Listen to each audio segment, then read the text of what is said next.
Really Happened Radio. Visit us online at whatreallyhappened.com. And now, set your eyes on the future and let's consider what really happened. And aloha, America. Welcome to our show today. It is Friday, June 21st, 2019. Thank goodness it's Friday. Thank goodness it's Friday. Thank goodness it's Friday. We have a lot to talk about today. Boy, oh boy, is this going to be one for the history books. The phone lines are open, 800-313-9443. Sam is in our control room, ready to answer the phone, put you on the air with your comments, questions, and observations. And of course, this being Friday, in hour number 3, the lovely Lady Claire will be joining us. Okay, so let's get right on into it. Obviously, the big news. First of all, it is the summer solstice. For those of you who pay attention to such things, it's the longest day in the northern hemisphere. And but of course, the big news here is apparently late last night, Donald Trump authorized a strike against 3 targets in Iran, one of which was supposedly the radar and missile site that shot down the Global Hawk drone. But at the last second, Trump rescinded the order, just canceled it, pulled a U-turn, called it off. And the stories are varying as to exactly what happened. Some people are reporting that the airplanes were already in the air on the way in. The ships were already in position to launch their missiles. And then Trump basically called it up. Now, Trump is saying that he aborted the attack because it was not proportionate. There were no planes in the air, that it was a well-considered decision. And he's right. It was not proportionate. A single drone, even at U.S. military-industrial complex prices, is not a justification for war. And let's not forget that when the USS Vincennes shot down Iran Air Flight 655, killing all 290 people on board, Iran did not launch any strikes against the United States. So they were being a little bit more cool about this. So I'm happy that Trump called off the attacks, but of course he is going to be raked over the coals by his opponents for this. They're going to say he was a coward, he's got his hands on the chicken switch. And even worse, when Trump was out there explaining what was going on, he was backtracking, saying that what he meant by Iran made a big mistake is that somebody inside Iran made the mistake and shot the drone down by mistake. And then he went on to make this odd comment that there was no one in the drone. And that caused more than a little bit of head scratching, because drones don't carry people. That's the whole point of a drone. There's nobody in them. And I think what Trump was trying to say is nobody got killed by the downing of the drone. That's correct. Just like nobody got killed with these little tiny firework limpet mines on the tankers. But Trump just handed more grist for the mill grinding what he's going to say a little bit before he says it, because sometimes he tends to come out with things that I don't think it's what he intended to say, but of course it's going to be taken at face value by his opponents. So both Tehran and the U.S. government have come out with the ground tracks for where the drone was going, and they differ in one critical aspect, and that is the drone basically went down the coast of Iran, through the Straits of Hormuz and out, then turned around and headed back. But on the track provided by Iran, which apparently was generated with skin paint radar, apparently either the autopilot or the pilot basically cut a corner to get up to the Straits of Hormuz, because there's that dog leg bend there, and that's when they temporarily, briefly, entered Iranian airspace, and that's when Iran shot them down. So there's going to be a Security Council meeting about all of this stuff on Monday. Tehran has already sent a letter to the United Nations chief saying the downed drone was in stealth mode. All of its transponders were turned off in violation of international law. It was clearly engaged in spy activity. And of course, Tehran has the advantage in terms of which story to believe. they actually have two advantages. One, the U.S. has a long history of lying. And two, Iran did succeed in recovering portions of the Global Hawk wreckage from within their territorial waters. Now, the U.S. is out there insisting, oh, no, we were in international airspace. The wreckage crashed in international waters, and we don't know how Iran got to it, but blah, blah, blah, blah, blah, blah. Okay, we're going to do a shout out now to our on-air affiliates who are just now rejoining our network.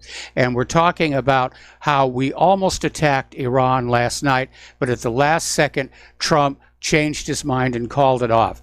Now, Alex Jones is reporting that it was Tucker Carlson who just barely convinced Trump to abort the attack, saying that the neocons were setting him up to try and escalate war against Iran. And we have yet to hear anything back on that issue. But it does raise the question, how close are Iran and the U.S. to war? And the answer obviously is very close. And while we may all breathe a sigh of relief for this coming weekend, this is not over. The neocons are not going to quit. They're going to find some other way to try and provoke Iran into doing something that will be seen as justification for an attack. They almost got what they wanted last night, and they're not going to quit now. And I'm sure that Bolton is screaming at the ceiling, and Pompeo is stamping his feet, and Chuck Schumer, who yesterday afternoon was out there, cheering with his hands in the air. I'm sure he's very angry right now. And no doubt the phone lines from Tel Aviv to Washington, D.C. are burning up right now from all the people who wanted the attack to go forward. Again, obviously, I'm in agreement with what Trump did, but this is going to be used against him by his enemies. So there is that dispute. Did the drone violate Iranian airspace or not? And the evidence seemed to suggest that yes, it did. Was it an accident? Maybe. Was it deliberate? Yes. The United States has willingly sacrificed military assets before to try and lure another nation into attacking us. Now, a former Pentagon advisor is out there saying that the United States, or at least the Pentagon, understands that while they can deploy military assets to keep the Straits of Hormuz open and keep the oil flowing, that a ground and air war with Iran is ultimately going to be unwinnable. It will bog down the way that Syria did. Okay, we're going to go ahead and take a phone call from Keith in Montana. Aloha, Keith. Welcome to the show. What's on your mind? Well, I have two things for you today, Mike. One, True News is reporting that Israel, of course, as you know, is doing these massive war games over there right now. And 2 weeks before, they were doing their mass evacuation drills. But they also report that through the debacle and all these different intel agencies, that Israel is planning to stage an attack on a Saudi oil refinery and then blame Iran for it. Anyway, I sent you the link to that in your email there. Let's see. I'm looking at it right now. It hasn't come in yet. So, but yeah, I would not at all be surprised if Israel were to do that. And so there's also some news in there. Yeah, Mike, there's also some news in there about how they're going to push a massive sweeping thing here through state and federal law enforcement that any criticism of Israel is going to be chomped down. And of course, it's the video is titled something about does Israel now occupy the United States or something like that. But anyway, so I thought if you didn't get it, I'll re-forward it back to you there. Okay. But anyway, what I called for though is to say is, I was watching these videos on these this repatriation stuff for slaves, and I noticed that when they ask people, well, what do you want to pay? And none of them want to commit to doing anything like that. So I want to say my great uncle Kenneth Browning was a family communicator. He wrote dozens and dozens and dozens of letters. Whenever we went out to visit him like that, his entire table was just full of letters from family members. But he documented our family's history clear back from the first crossing of the Mayflower to the early 1400s over in England. And nowhere in that family history did any of our family own any slaves, though there were 3 that were scheduled to be burned as witches in Massachusetts could escape. But anyway, correction, nobody was burned in Massachusetts for witchcraft. They were all hanged. Well, whichever, but they escaped, you know. So anyway, China's current population right now is 1.4 billion, a little over 1.4 billion people. And right now, there are current Chinese slaves in California, which you can Google that and find that out. I mean, it's a growing problem. And what gets me is, like in 2017, a non-Indian with a Hispanic name was sentenced to life in prison for the murder and assault on the Crow Reservation over here, not too far from me. And this is for a double murder, for second-degree murder, and attempted to commit murder on another little girl there, the daughter. What I'm getting at, though, is should we have to pay for the crimes that other people commit? No, of course we shouldn't. On Twitter. Yeah, I was going to say, on Twitter, they were showing a photo from, 1862, 98 years before I was born, of slavery. And it's like, well, I had nothing to do with that. You know, why am I being, does that mean, what does this lead to? Does Americans have to pay for the 20 million people killed from Vietnam, all these other conflagrations all over the world? What's the idea? To break this country in half? We had nothing to do with it. Well, the slavery reparations is basically the Democrats pandering to the black voters, saying, if you vote for us, we'll take stuff away from the white people and give it to you as atonement for the crime of slavery. But as you correctly pointed out, slavery came and went before we were all born. And even the people living back then, not everybody was a slave owner, not everybody was a slave. How do you sort that mess out? We're going to be talking about that a little bit further along in the show. But again, it's just pandering for votes. It's a way of literally trying to buy the black vote with an offer of, money in the form of reparations.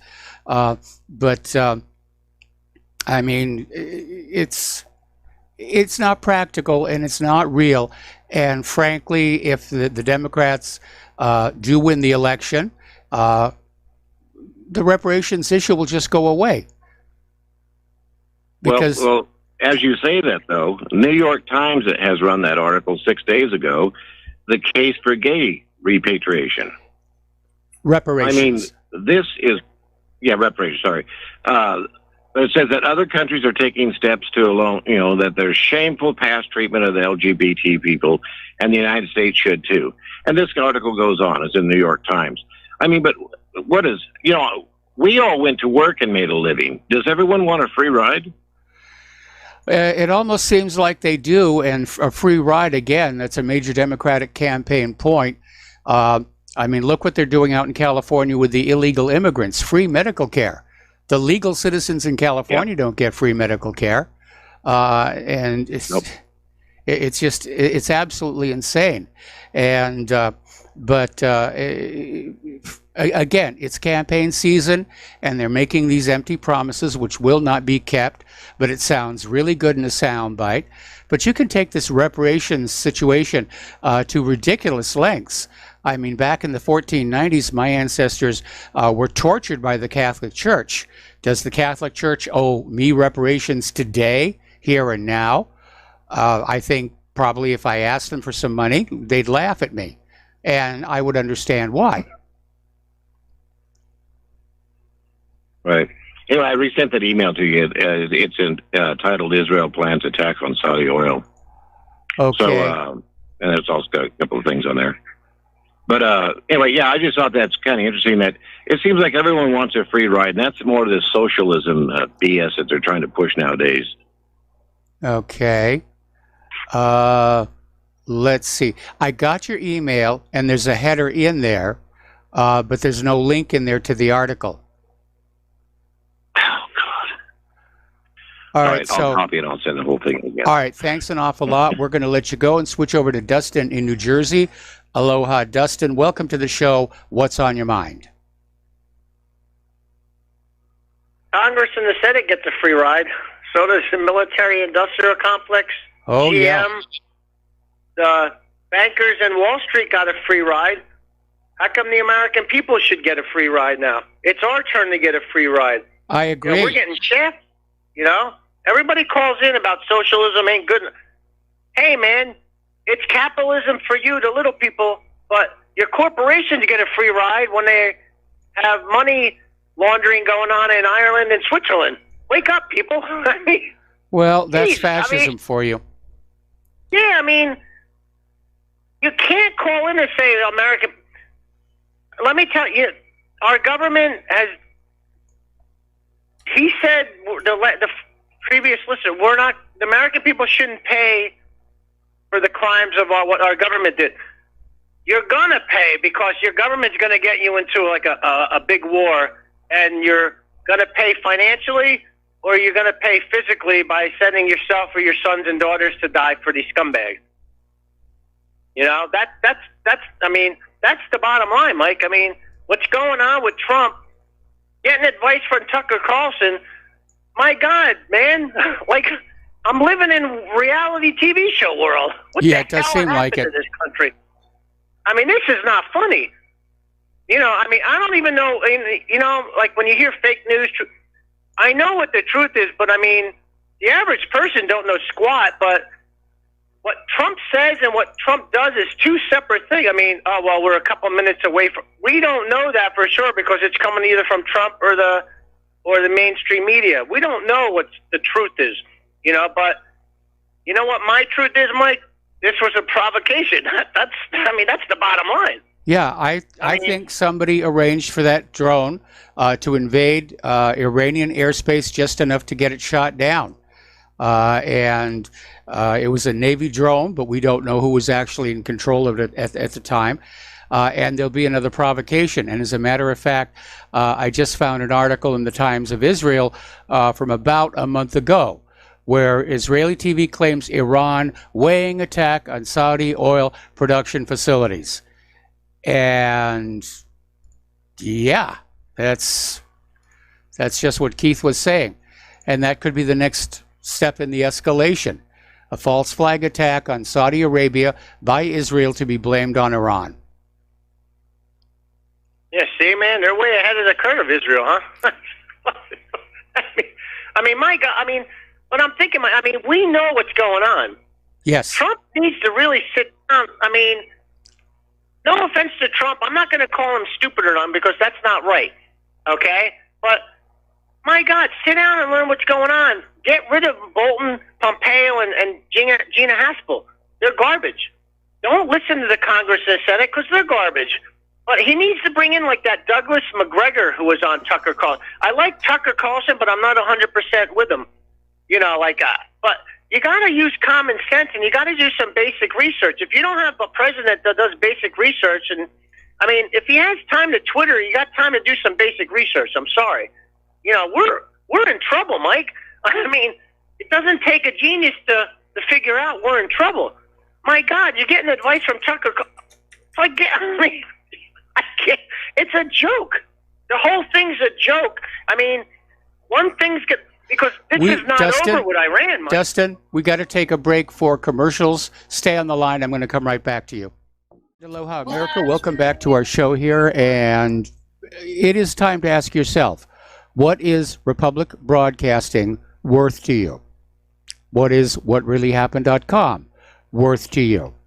Because we are under severe stress. People are messing with us. They're messing with our advertisers. They're trying to basically shut us down any way that they can. And we need your help. It is that plain and simple. Now, first of all, for those of you who've already donated, our heartfelt thanks. We appreciate it. And probably without your help over the last several months, we might not even be here now. but we do need your help. And this is a call out to those of you who have not yet donated. And I know it's a lot to ask in these hard economic times, and it doesn't have to be a lot. If everybody listening to this broadcast just sent in a few bucks, it would make a real difference. So the postal address to send a check, money order, or if you prefer anonymity cash, is Republic Broadcasting Network, 2251 Double Creek Drive, number 302, Round Rock, Texas, 78664. The phone number where you can make a credit or debit card donation or pledge to be a recurring subscriber is 800-724-2719, extension 1 during business hours, extension 3 at all other times. And of course, there's a big donate button over at whatreallyhappened.com. And we all thank you. And frankly, we wish we didn't have to ask you for your help. But that's just the way things are, because we're not going to give up speaking truth to power. All right, back to the phones here and back to Dustin in New Jersey. And Dustin, I can understand how the current situation is driving everybody, such as you, myself included. It's just crazy. And I think it comes down to an observation I made much earlier in Donald Trump's term in office, is that he's actually a very weak leader. It's easy to talk him into doing things, and apparently, Nancy Pelosi and Chuck Schumer at that White House meeting yesterday thought they had succeeded in talking him into the attack. And again, if Alex Jones is accurate, Tucker Carlson talked him out of it. Way to go, Tucker Carlson. And but it basically shows that President Trump is wishy-washy. And he doesn't know his own mind, and he doesn't know how to stand his own ground. And that's a very dangerous situation when you have people like John Bolton and Mike Pompeo and Gina Halperns out there saying, and not to mention Netanyahu, out there saying, go on out and get Iran. It's time to get Iran. This is the new American century. We're just going to make war on everybody. And other people like MBS and the British, Boris Johnson and the other defense members, the defense secretary that leaked the Huawei deal. There's a lot of elements out there, but Trump's got to start waking the hell up. You're the president of a country. You can't just diddly-daddle doing Twitter. I don't understand. My God, it's like I'm living in a goddamn fantasy land here, Mike. A couple minutes before, 10 minutes to midnight, Mike. Remember that? Yeah, come on, people. Going to war with Iran, this is not a joke now. You'll engulf the whole region, and oil prices will shoot, and you're going to have a freaking bad day. Oil prices are already way up. Oil prices are already way up, which means you're going to pay for all of this nonsense at your gas station the next time you fill up. And going to war with Iran, even the Pentagon is saying it's going to be a quagmire, and we're going to be up against Russia, and it's just going to take one mistake, and we'll be in World War III for real. And I know that there are elements within our government that have been preparing for it. Earlier today, before the show, I went out to a YouTube video, and I just entered the search string, trains with tanks, because people keep sending me these videos of these very long trains with these brand new tanks going down the railroads around basically the Gulf States area, presumably heading for ports there. And there are so many of these. There's a lot of armor out there, and we don't know where it is or where it's going. So somebody somewhere thinks there's going to be a major confrontation with another country that likes to do battle with tanks. Isn't that sad, Mike? At the end of the day, this is what empires look like. A decline. A welfare and a warfare state. Yes. Okay? This is what we are, people. A warfare state. We kill people. Women, children. That's the reality. And Mike, on the economy, real quick, on Trump, because, I just don't understand, because we all know the stock market is a fake indicator when you look at, like, U.S. Steel. Did you see they're shuttering the plant in Gary, yes. Indiana? Yep. Yeah. Not only that, Mike, but you got like 70% of the Class A truck orders are in decline. 70%, not 7%. I mean, these are indicators of what's going on in real. They are. That's all Okay. I got to say, Mike. Have a good show. All right, thanks. We got to take another break for commercials. We got more callers waiting on the line, and we'll be right back. And aloha, America. Welcome back to our show here. We're going to go back to the phones to John in Tennessee. Aloha, John. Welcome to the show. What's on your mind? Hey, they run their news at the top of the hour, but there's this guy in Missouri named Brandon House, and he runs this thing called Worldview Weekend. So I listened to his show today, and here's where he's going with it. He was so mad at Tucker Carlson. He was so mad at Geraldo. He said all these people last night were making excuses not to go to war with Iran, saying, like, Geraldo's like, when's the last time Iran attacked us? And this guy went off on his rant, and he pulled up some old CIA guy, played an audio clip of the guy on Al Jazeera in the debate. But what he's trying to say is the terrorists of 9/11 passed through Iran and didn't have their passport stamped. So they're part of 9/11. Well, we knew it was going to happen sooner or later. They were going to try and link Iran to 9/11. Right, and I mean, again, you know, and all of us, because we've been on Republic since 9/11. 9/11 was the catalyst for this whole thing. Wesley Clark, 7 countries. I mean, you know, the big picture. We tried to go into Syria, topple Assad. We probably would have set up bases in Syria if we could get control of the property, and then we'd launch a war in Iran from Syria. Well, obviously that failed, so now they're going, well, we'll just attack Iran from the sea, or I don't even know what their plan is, but obviously, well, and again, Sean Hannity was apoplectic. Did you see him last night? No, I didn't watch him. He go, when your show is over, just YouTube his show last night. He was absolutely apoplectic about just flattening Iran and wiping them off the map. I'm serious. But, you know, in context, and I'm not giving Trump any credit because I still think he's a politically elite guy. He's part of the ruling class. He's just a different animal. They don't like him. But he gave Israel Jerusalem. He gave Israel the Golan Heights. But you see what? He's not Netanyahu, because the story I heard was Trump said, how many people are going to die if we do these attacks? And they said 150. He goes, no, I'm not doing it. One unmanned drone and I'm going to kill 150 people? I'm not going to do it. So, you know, in Netanyahu, right? I mean, you throw a couple bottle rockets, he kills 2,000 Gazans. So, I mean, yeah, I feel for Trump going.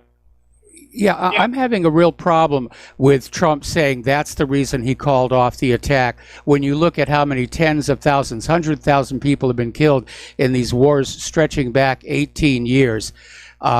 I think that's a cover story to make Trump look like he's the humanitarian and he's trying to be presidential. But I think something else is going on here. It may very well be that in the run-up to launching the attack, they started getting the internal polling numbers from the American people, and they were extraordinarily negative on moving forward with the attack.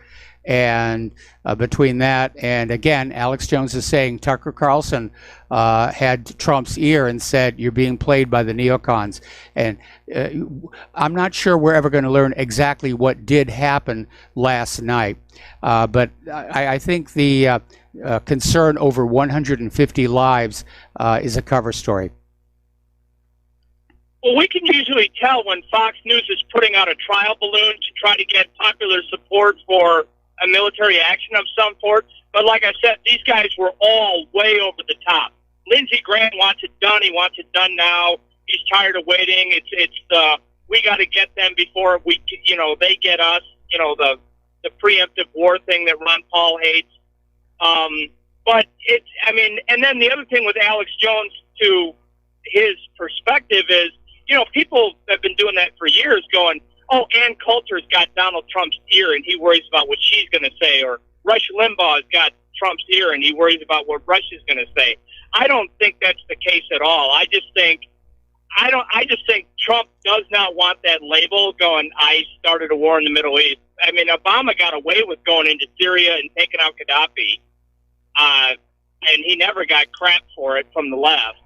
But they really want to twist Trump's arm behind his back and go, look, the plan for the Greater Israel Project or whatever's going forward, buddy, on your watch, whether you like it or not, now get going. And they shot down the Global Hawk, and they go, here we go.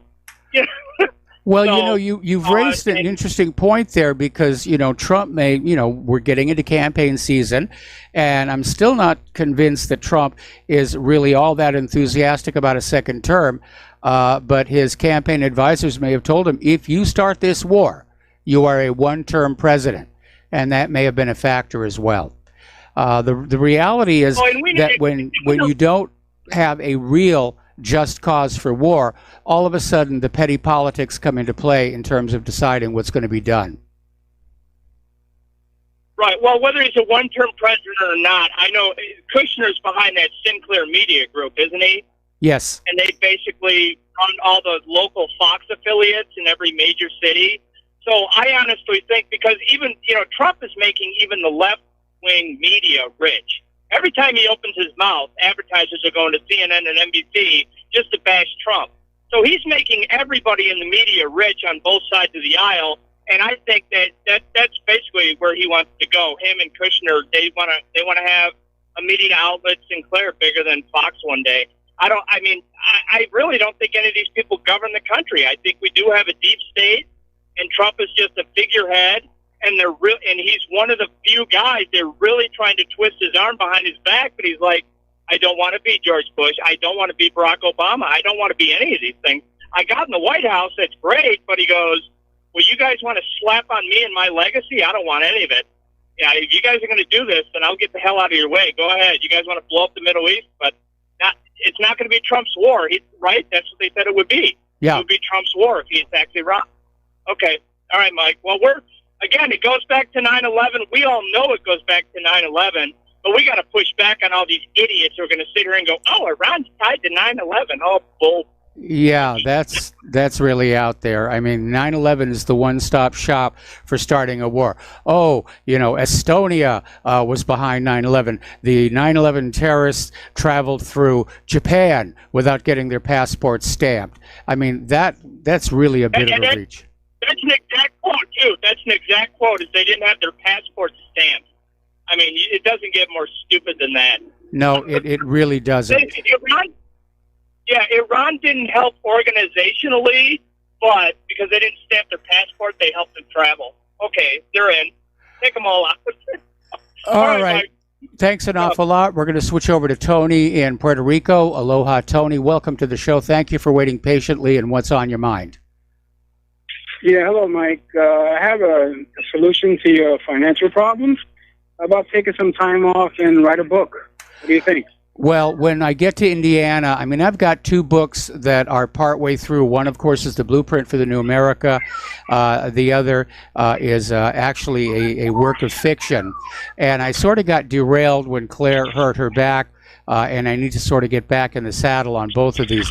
But between now and the end of August, any moment that I'm not working on the website or doing the radio show is all about starting to pack, getting rid of stuff we don't need anymore, about, trying to make sure we are going to have enough money to actually make this happen, because we're right on the knife edge of being, even with all the generous help coming from our family back in Indiana, we're right on the edge with this. Okay. All right. Thank you, Mike. All right. Thanks. And we're going to switch over to Mike in Brazil. Aloha, Mike. Welcome to the show. What's on your mind? Hi, Mike. I wanted to touch on three topics here. First, reparations, then the war, and then the last one on the list is donations. Since I live in Brazil, I like to make a donation, but the problem is I don't know how to do this because I live in a foreign country. So I don't know how to go about this. Contribute to RBN, because RBN is really the lifeblood of the United States, really, so to speak. Because without RBN and networks like them, we would be completely in darkness. We wouldn't know what's going on.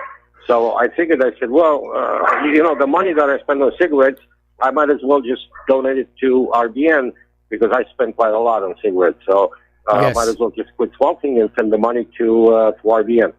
What do you have any suggestions? Yeah, I mean, how do I go about this? basically, anybody in any foreign country that is not currently under sanctions or whatever can send a check to RBN, and RBN takes it to their bank, and they deposit it, and then the bank will do a currency exchange from whatever that foreign currency is into US dollars, and then whatever that amount is gets credited to RBN. And here at whatreallyhappened.com, we occasionally get a donation from another country, and it's a little bit of extra paperwork we have to go through with the bank. But again, gratefully received and much appreciated. Mike, I forgot to tell you, my bank is in Tampa, Florida. Okay, so I don't need to write that particular check. The problem is, I don't have a checking account. All I have is a plastic card, which is a debit card. I'm retired, so I get Social Security benefits.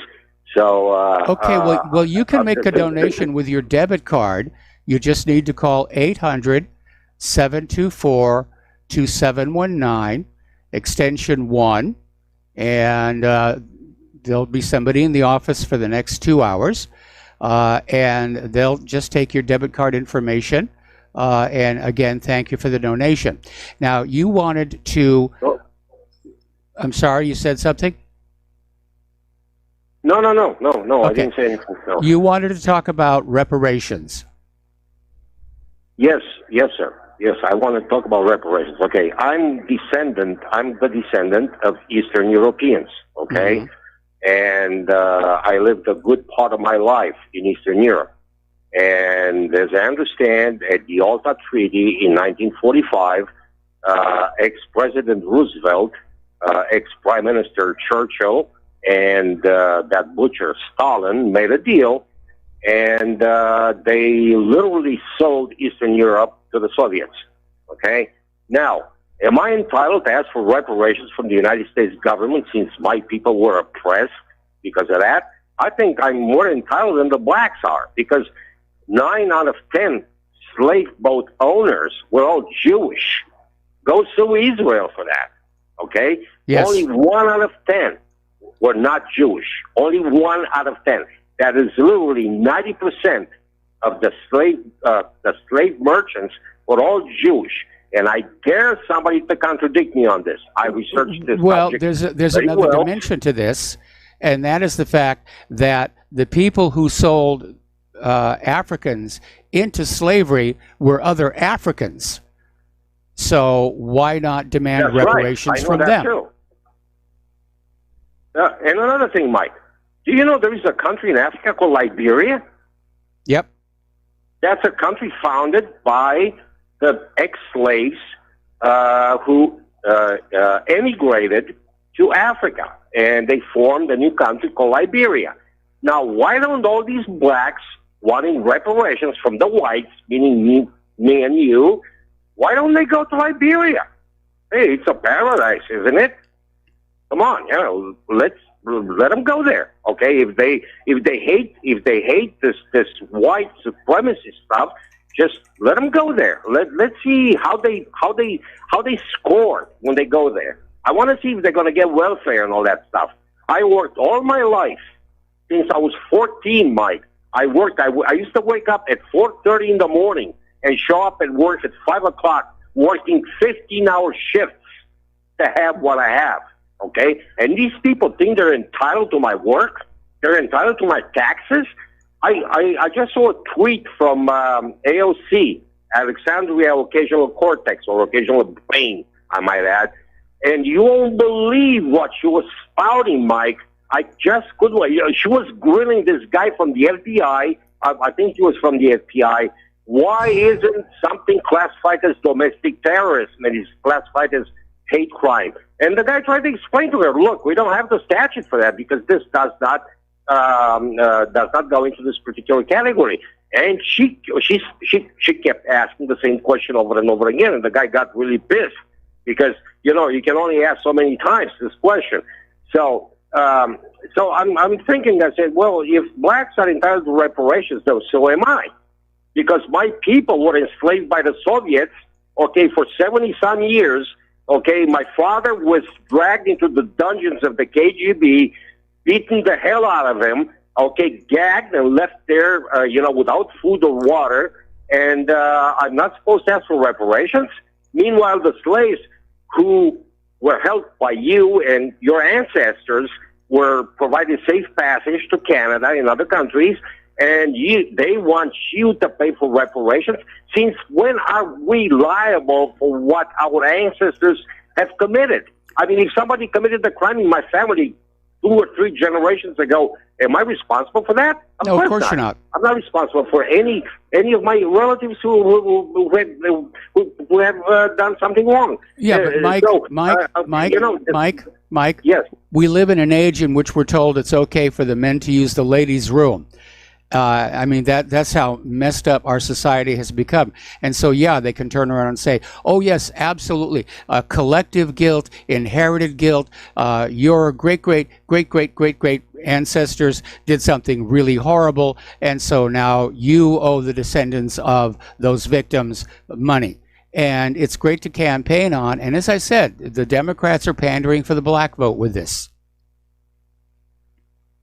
Well, they're not going to get any money out of me, Mike. I can assure you that. I don't think they're going to get any money anyway. Even if the blacks vote the Democrats in on a platform of reparations, it's never going to happen because nobody's got the money. Mike, they're pushing for it, and they're going to get it. I know they are. Believe me, they're going to get it. Mark my words, I'm telling you, they're going to get this thing. They're going to sell it. They're going to raise the taxes. I mean, if they actually they could literally start a civil war with this idea that, This is my next point. This was my next point I was going to make. Okay, these people are pushing us, meaning you, because I don't live there, but you folks living there, they're pushing you towards a civil war. And this is not very funny. It's not going to be very nice. Okay, Mike, I got to let you go. We got to take a break for commercials. We've got other callers waiting on the line, and we'll be right back. And aloha, America. Welcome back to our show here, and we're going to go back to the phones to Mark in North Carolina. Aloha, Mark. I'm not saying myself, just because I'm sure probably millions of people have been tweeting Trump and saying, do not dare do it. Do not dare get us into another war. Leave Iran alone. Get out of the Middle East. Bring our troops home. Support our troops. Bring them home. I've been tweeting that to him quite a bit. Okay. I've also called my congressman. I'm sure a lot of other people called the congressman, told him, he's that he would be a dead meat, politically, as far as I'm concerned, if he doesn't do something, at least do something to try to stop this. And I'm sure other people did the same thing. I think this really had something to do with it. By the way, as far as talk radio goes, I call it corporate talk. Yes. People like Kennedy, Glenn Beck, Limbaugh.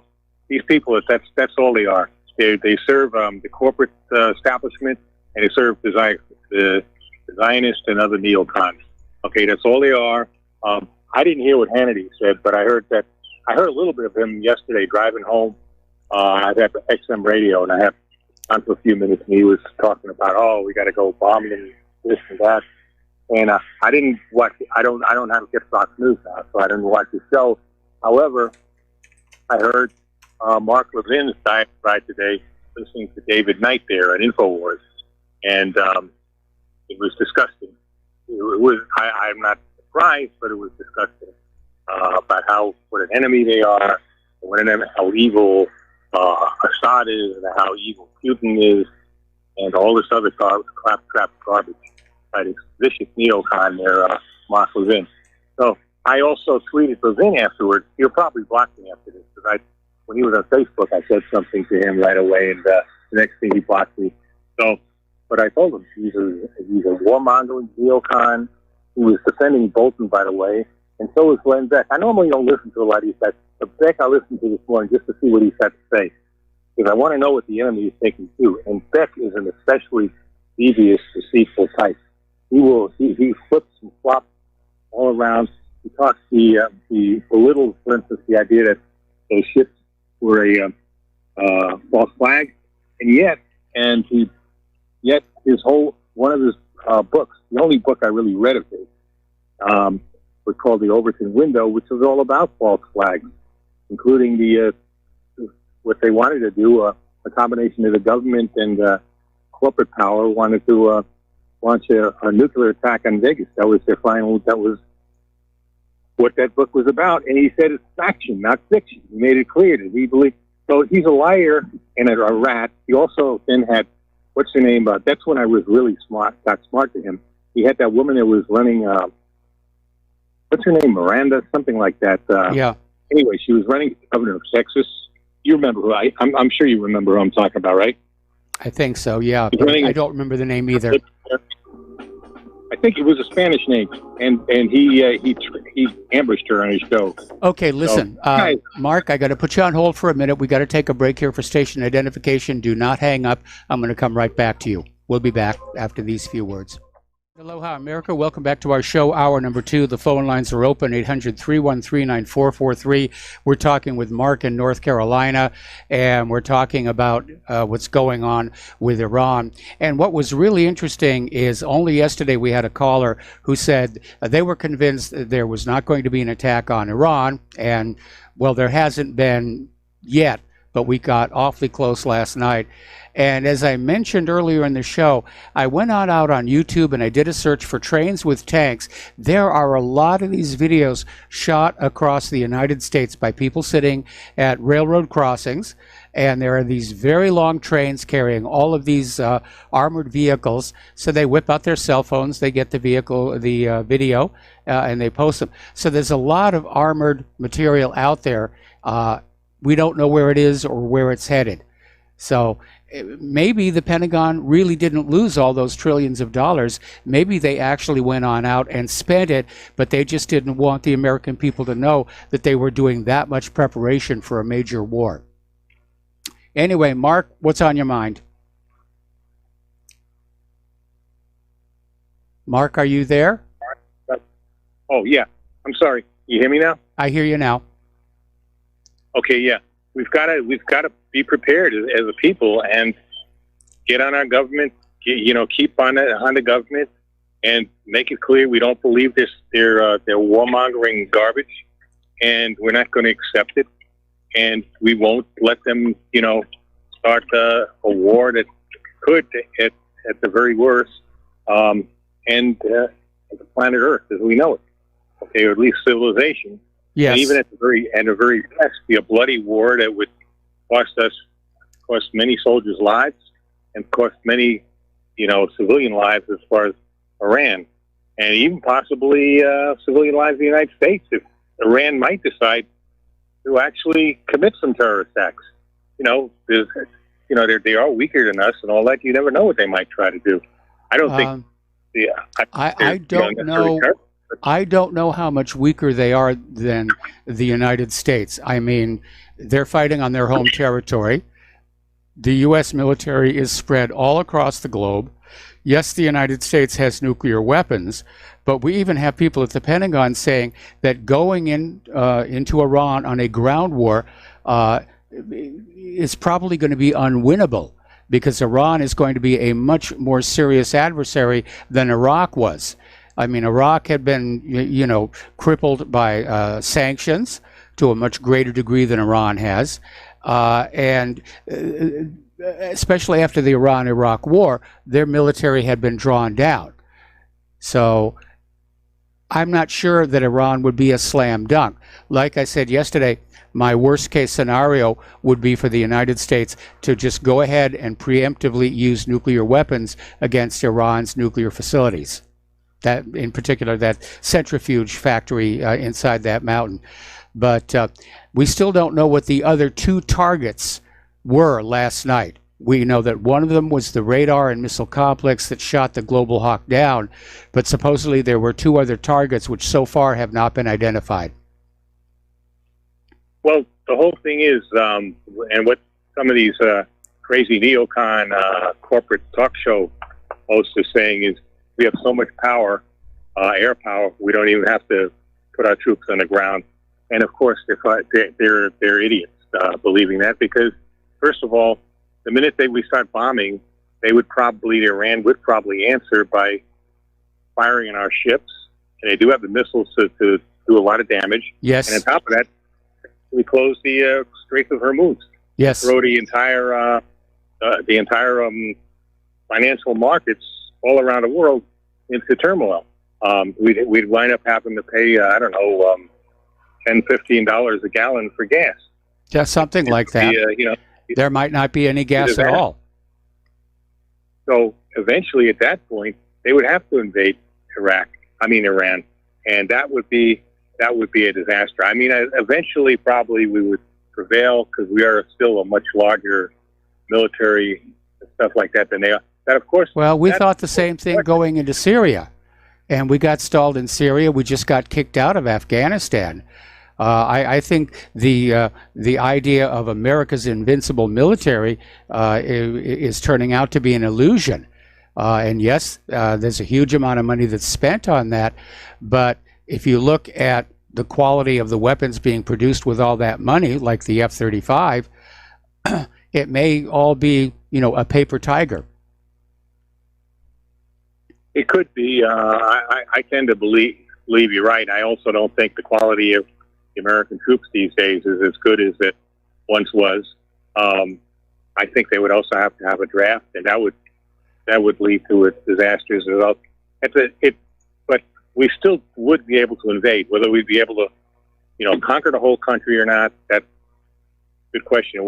If we did, let's say, seize power and get rid of their government like we did in Iraq, then we're going to deal with a guerrilla war that would make Iraq look like Sunday school picnic. Because a much bigger country, people are very nationalistic there. They don't want to be invaded. There would be I go sometimes on to look at some of the National Geographic stuff on YouTube about Iran. People go there and hike and do whatever. Very mountainous, very rugged areas. It would be very difficult to totally dominate that country. It would be.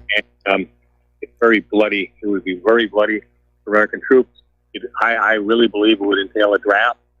And once you have a draft, now I believe this country would tear itself apart. I really don't think young people today are ready to let themselves be hauled off into a war like that forcibly. I really don't. You see how rebellious they are as it is. And well, not just rebellious, but I mean, what snowflakes, how easily offended and upset and emotionally upset they are. I mean, right. The first time they saw a drop of blood, they'd scream and start, popping the little blister packs. They're also a lot better informed as far as, their, the kind of media they follow, as opposed to the older people who still follow the garbage, whether it's, corporate media, corporate talk radio, or whatever else. So it'd be a lot different, Mike. I mean, it would be, I think it would be a total disaster for this country. Now, what turned Trump last night, I don't know. Thank God, at least for the time being, it did turn him.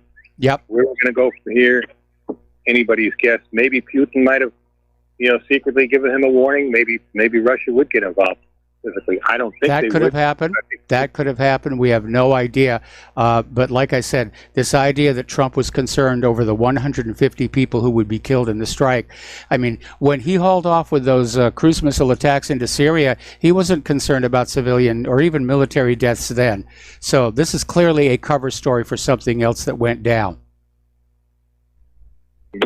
Well, his smartest thing right now would be to get rid of Bolton, get rid of Pompeo, get rid of Kushner, get rid of, what's that woman's name, the CIA director? Gina Haspel.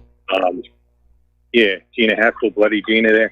Get rid of these clowns and bring some decent people in there as advisors. And he could start with that colonel that talks to Carlson all the time, Colonel, get the guy's name, McAfee, something like that. Get a guy like him as his national security advisor. Or get a guy like Ray McGovern, former CIA Ray McGovern. Get people like this. Ray McGovern's qualified because of his time at the Central Intelligence Agency. Get people like that in there. All right. Problems. Okay, Mike. All right. Okay. We're going to let you go here. We're going to do a shout out now to our on-air affiliates who just now rejoining the network. And we're going to go to Jim in Illinois. Aloha, Jim. Welcome to the show. What's on your mind? Hello, Michael. You know what? I don't know what to believe. I think Trump is lying. I don't know why he changed his mind, because originally he sent out a tweet that stated cocked and ready to go. Cocked and loaded, which, by the way, the phrase is actually locked and loaded. And right. Well, you know what, though? Cocked and Loaded is a name of a porno film back in 2010. Ah. Okay. Yeah, that was. I don't watch porno. I don't watch porno, but that's something that was reported this morning. That's the name of a porno movie back in 2010. But for him to change his mind, like Mark stated, maybe Putin called him. I don't know, but for some reason, all of a sudden you want to change your mind, knowing that the planes are in the air is really, really kind of strange. Yeah. Yeah, we don't know what happened, but that concern over 150 deaths, that's clearly a cover story. Again, looking back at Trump's cruise missile attacks into Syria, he wasn't concerned about deaths then. Right. I know right now the Iranians, at least last night, they were calling him chicken. They said, you are too afraid to bomb Iran. Maybe well, that was a dumb thing for the Iranians to do. Right. And this is another story. You know, when that drone was flying the other day and they shot it down, I did not know there was a U.S. military plane with several people on board. And the Iranians stated, we could have shot that plane down, but we didn't. Well, I saw another story, and again, everybody's putting these stories out there. I saw another story that there was a commercial airliner in the area that the Global Hawk was trying to use to shield itself, and apparently that did not work. Right. Well, right now, all the commercial airlines are no longer flying in that area. Yes. I don't know about other countries, but certainly for the U.S. airlines, the FAA has issued a NOTAM to basically stay out of that area. Right. So, well, Michael, I'm going to let you go. You take care. All right. Thanks an awful lot. We're going to let you go. Okay. So basically, National Security Advisor John Bolton, who has this history of making false and misleading statements, a lot of people are saying the fact that Bolton is there, that Trump's policy goal is to provoke Iran. Well, we've heard Trump say that he doesn't really want the war with Iran, but it's certainly being cheered for by everybody around him. Mike Pompeo was out there again saying, Iran has provoked us, Iran has done this, Iran has done that.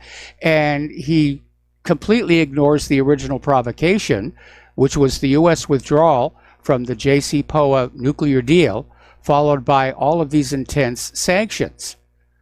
But Mike Pompeo is out there saying, oh, well, Iran did this and Iran did that, as if this continued economic war and abuse is somehow right and just, which it really isn't.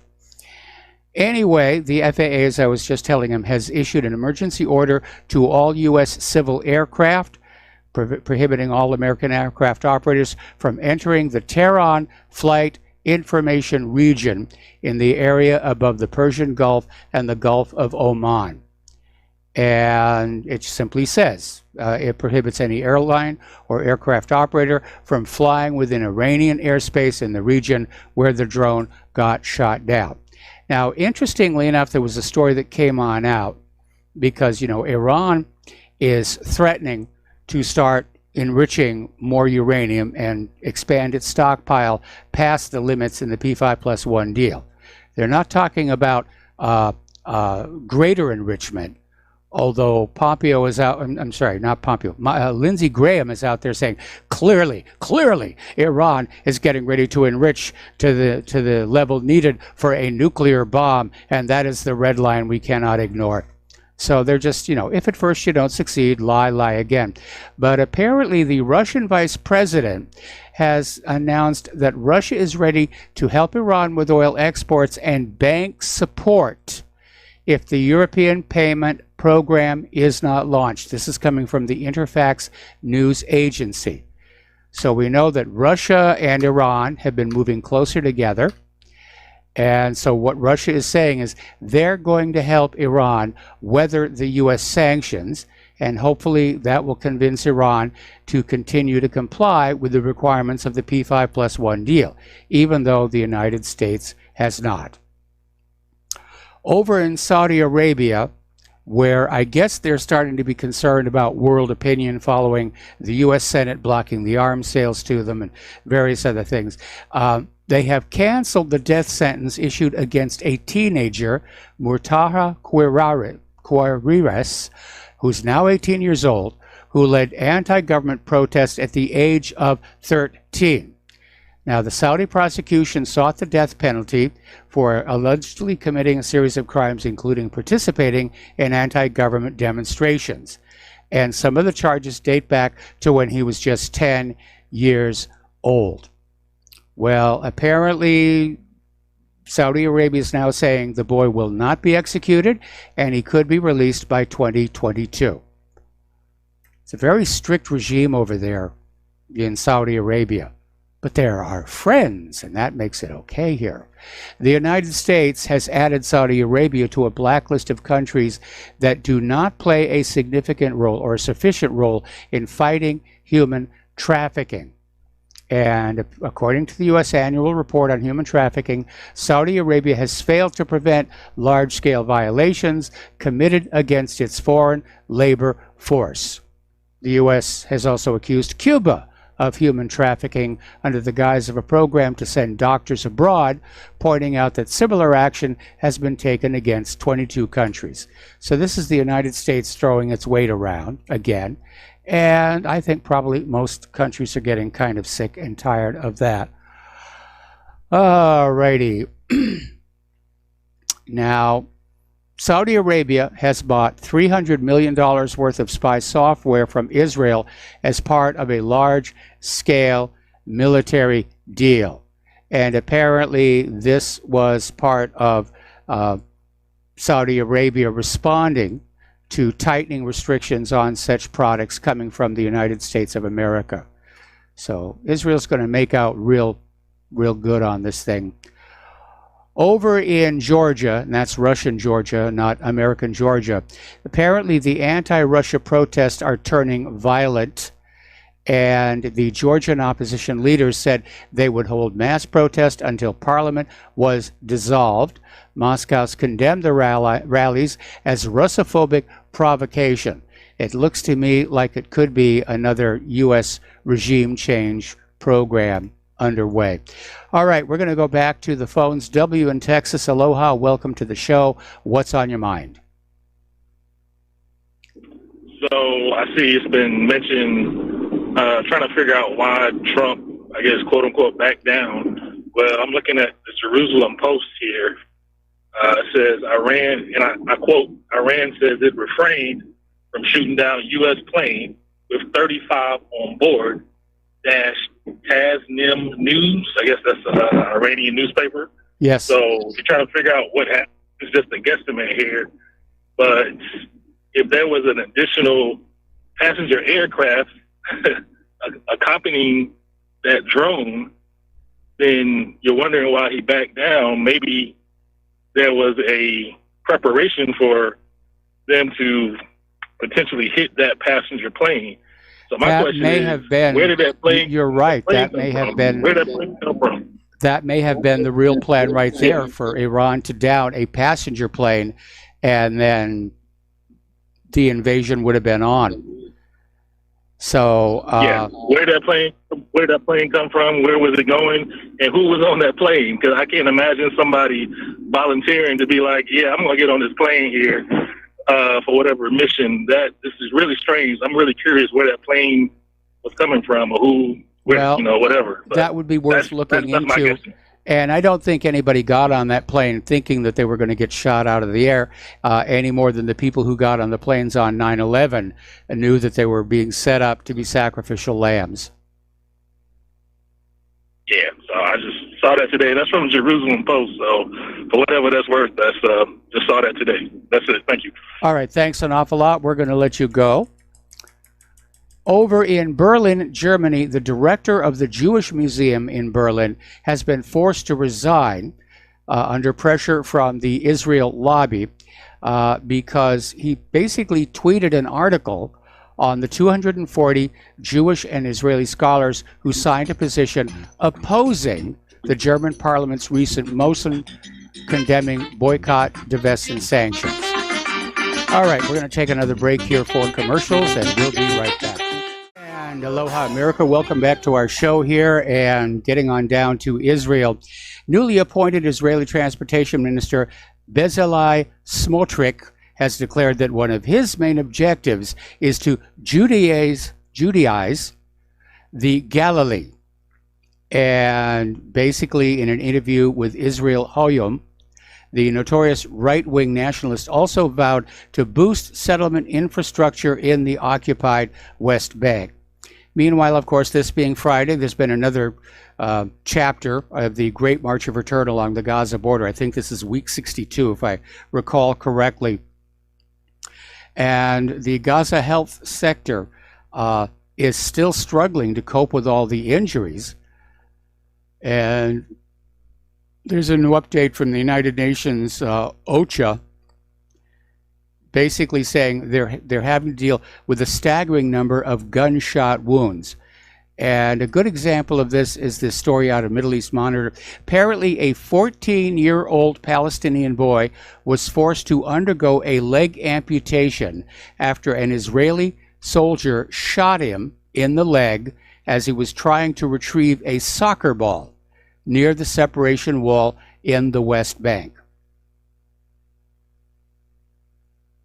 Guess it was the soccer ball of mass destruction or something like that here.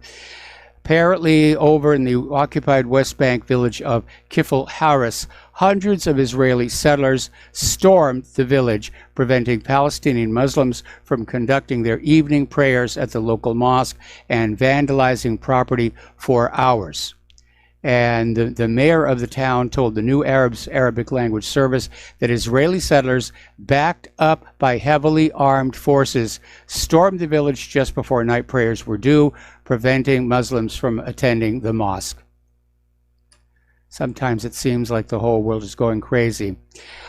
Hamas chief Ismail Haniyeh yesterday accused Israel of dragging its feet in carrying out its obligations under an indirect ceasefire for the Gaza Strip, saying that the fragile deal was in danger of collapsing.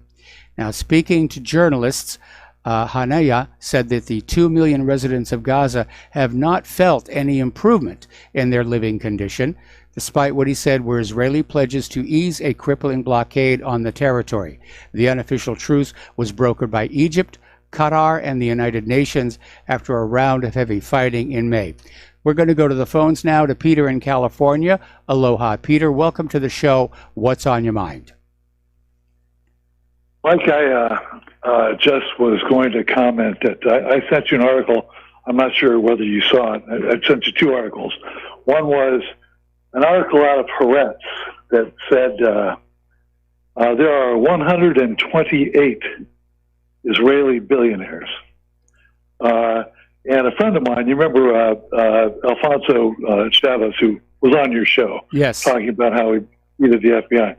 Alfonso called me last night and he said, because I sent that article to him, and he crunched the numbers, and he said, per capita, that is a 600% of what American billionaires are. Per capita, they have 6 times more billionaires than do we. Yes. Then I just sent you another one that, and by the way, that did not include on this list. They had, for instance, Miriam Adelson, but not Sheldon Adelson. They didn't have a lot of the dual citizen people who really aren't dual citizens, who like Haim Saban, or they didn't have Paul Singer or Marcus or some of these other guys who that their whole reason for living is to be Zionists. But then the other one was the owner of the New England Patriots, Kraft, I think is his name, just pledged $20 billion to snuff out BDS. Not $20 million, I'm sorry, with an M. $20 million to snuff out BDS. I mean, these are the same guys who probably don't pay any income tax at all, whose kids never serve in the U.S. military, like Shelton Adelson's, but they want to go serve in the Israeli military. And they'll hire tax attorneys to get them out of paying taxes, and then just lavish money on Israel. And 128, and that doesn't include, I'm telling you, a lot of Americans who really aren't Americans. But anyways, that's one of the things I want to talk about. But the other one was reparations. Yes. And my wife is from Jamaica. She's black. My child is mixed. My family is from Ohio and Indiana, and all my relatives fought for the Union. My daughter, whose white ancestry, all fought for the Union, and whose mother comes from another country and is a naturalized U.S. citizen, has nothing to do with that, and neither does my wife. But would I have to pay them reparations? And why shouldn't I turn that around for them, since they never would have been able to break out of slavery without the Union Army? Why don't they pay us reparations?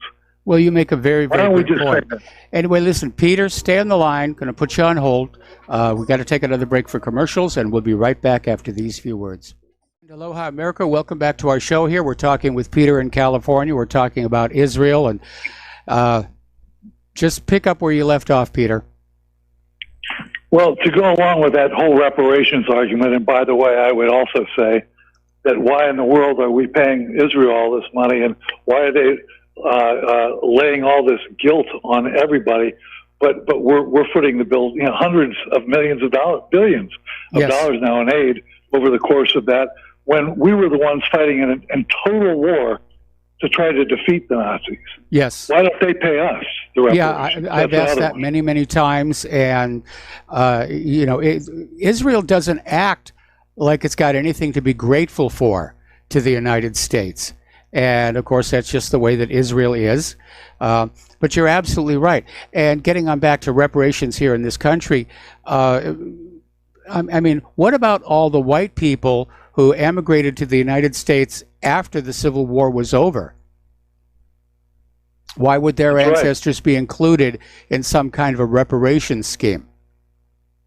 Why would my wife's family, who immigrated from Jamaica in the 80s, and why would my daughter, who is considered, because she's half black, considered black, why would she be entitled to reparations when, or have to pay them either, when her white relatives fought for the North and her black relatives came to this country in the 80s? Well, they're going to make her pay herself. Yeah, exactly. But the other thing is about, with the graduated income tax, the way it goes, I think something like 50% of black people pay no taxes whatsoever. And there's an argument to be made, a lot of conservatives over the years have made them, that, welfare and affirmative action are reparations, for Christ's sake. What do they call that? That's already an attempt to redress the past. And people paying that bill are people who weren't ancestral slaveholders, like you and I. Yes. So at any rate, it drives me nuts. And by the way, my daughter goes to a very elite private school. A really smart kid. She's, going to be a National Merit Scholar. But at any rate, I have to go to these, they're called heritage meetings, where all the black parents and their kids come, and I have to go, and there's one or two of me running around there, but that's about it. And they called in, the last one, they called in a guy from Cal State Northridge to speak at this thing. And he was explaining what a microaggression was. And he was saying, well, if you go up to a black guy who's tall and you say, hey, do you play basketball? Like that, he considers an insulting microaggression. And he also talked about cultural appropriation and about how, music, a lot of the music and so on and so forth, and how, we're all white people are guilty of cultural appropriation. And I didn't say it because of my daughter's position in the school and my wife's, but I wanted to say, well, what about pants? When you put those pants on Is that cultural appropriation? Or what about English? How about that? Yes. It just drives me crazy to listen to this crap. So. Okay, well. I don't know what else to say, Mike. All right, well, thanks an awful lot for the phone call. We're going to let you go. Getting on here, back to the news. Over in France, former French President Nicolas Sarkozy will stand trial for corruption and influence peddling. And this is the first time in the history of modern France that a former leader will face explicit corruption charges in court. So apparently Sarkozy is accused of offering to help a judge win a promotion in Monaco in return for leaked information. So they're going to go after him. The United States is once again arm twisting another nation over Russia's S-400 missile systems. This time it's India. As you know, they're already in this row with Turkey over the whole thing. But now the United States is warning India against buying the Russian S-400 systems, saying that India should consider another armament of that type, the U.S. Patriot. And the United States basically came on out and said, with respect to the S-400, we're urging all of our allies and partners, India included, to forego transactions with Russia that risk triggering the Countering America's Adversaries Through Sanctions Act. In other words, if you do business with Russia, the United States will sanction you. It's all about maintaining market share here. Okay, not happy with screaming that Huawei is a security threat to the country. Now the United States is saying that Chinese drone manufacturers are posing a threat. And Chinese drones are very good. They're inexpensive. Roughly 80% of the drones in the United States are made by Chinese companies. And the U.S. is out there saying, well, the Chinese government is using that foothold to collect an unprecedented level of intelligence on America's physical and economic infrastructure. So they're trying to say it's all about spying. It isn't. It's about the dollar. It's about the yuan. It's about the fact that the United States has lost its ability to be an efficient, productive manufacturing power. They can't compete with China anymore, whether it's drones or cell phones or computer chips. The United States has fallen way, way behind. Also coming out of China, former Interpol chief Meng Hongwei has pled guilty to charges of accepting bribes. Now, Meng, who's a Chinese citizen, has been under investigation since October 2018. He's accused of taking $2.1 million in unlawful payments between 2005 and 2017 using his status and positions, including as Vice Minister of Public Security and Marine Police Chief, to accumulate the money. Now, he's probably going to be in a lot of trouble because over in China, they tend to deal with corruption. They're very strict about such things here. Now, Guantanamo is back in the news. For over 17 years, Moath al-Alwi has been held in Guantanamo Bay without any charges. Now, al-Alwi is one of Guantanamo's forever prisoners. He's a Yemeni citizen, and the U.S. basically has not charged him with a crime, but will not release him. On June 10th, the Supreme Court declined to hear an appeal in his case, which is what put it back into the news. And Justice Stephen G. Breyer wrote, "It's only going to be a matter of time before the court had to grapple with these so-called forever prisoners and the scope of the government's power to hold them." Now, the Supreme Court's rejection and Breyer's comments briefly brought this case back into national attention. But an aspect of this whole case that people need to pay attention is the U.S. government is trying to assert its powers to indefinitely detain not just al-Alwi, but anybody, including U.S. citizens, indefinitely without charges. In other words, forget about the writ of habeas corpus. And I can't believe this is still coming back to take up media time, but apparently a Cook County judge on Friday ordered the surprise appointment of a special prosecutor to investigate the sudden dismissal of all the charges against Jussie Smollett, saying the short-lived prosecution may have been legally invalid from the beginning. Now, I've worked in Hollywood long enough to know celebrities get special treatment, so there's no news flash there. But it would be nice if Kim Fox could be made to answer questions as to just how that all happened. Okay. All right, now we're getting into reparations here. Did you know one of America's first slave owners was black? Do his descendants get reparations? Do his descendants have to pay reparations to his descendants? I mean, Barack Obama is a mixed, half white, half black. Does he have to pay himself? There are reasons why this is just not going to happen. It's impractical. How do you know who's descended from slaves and who's descended from slaveholders?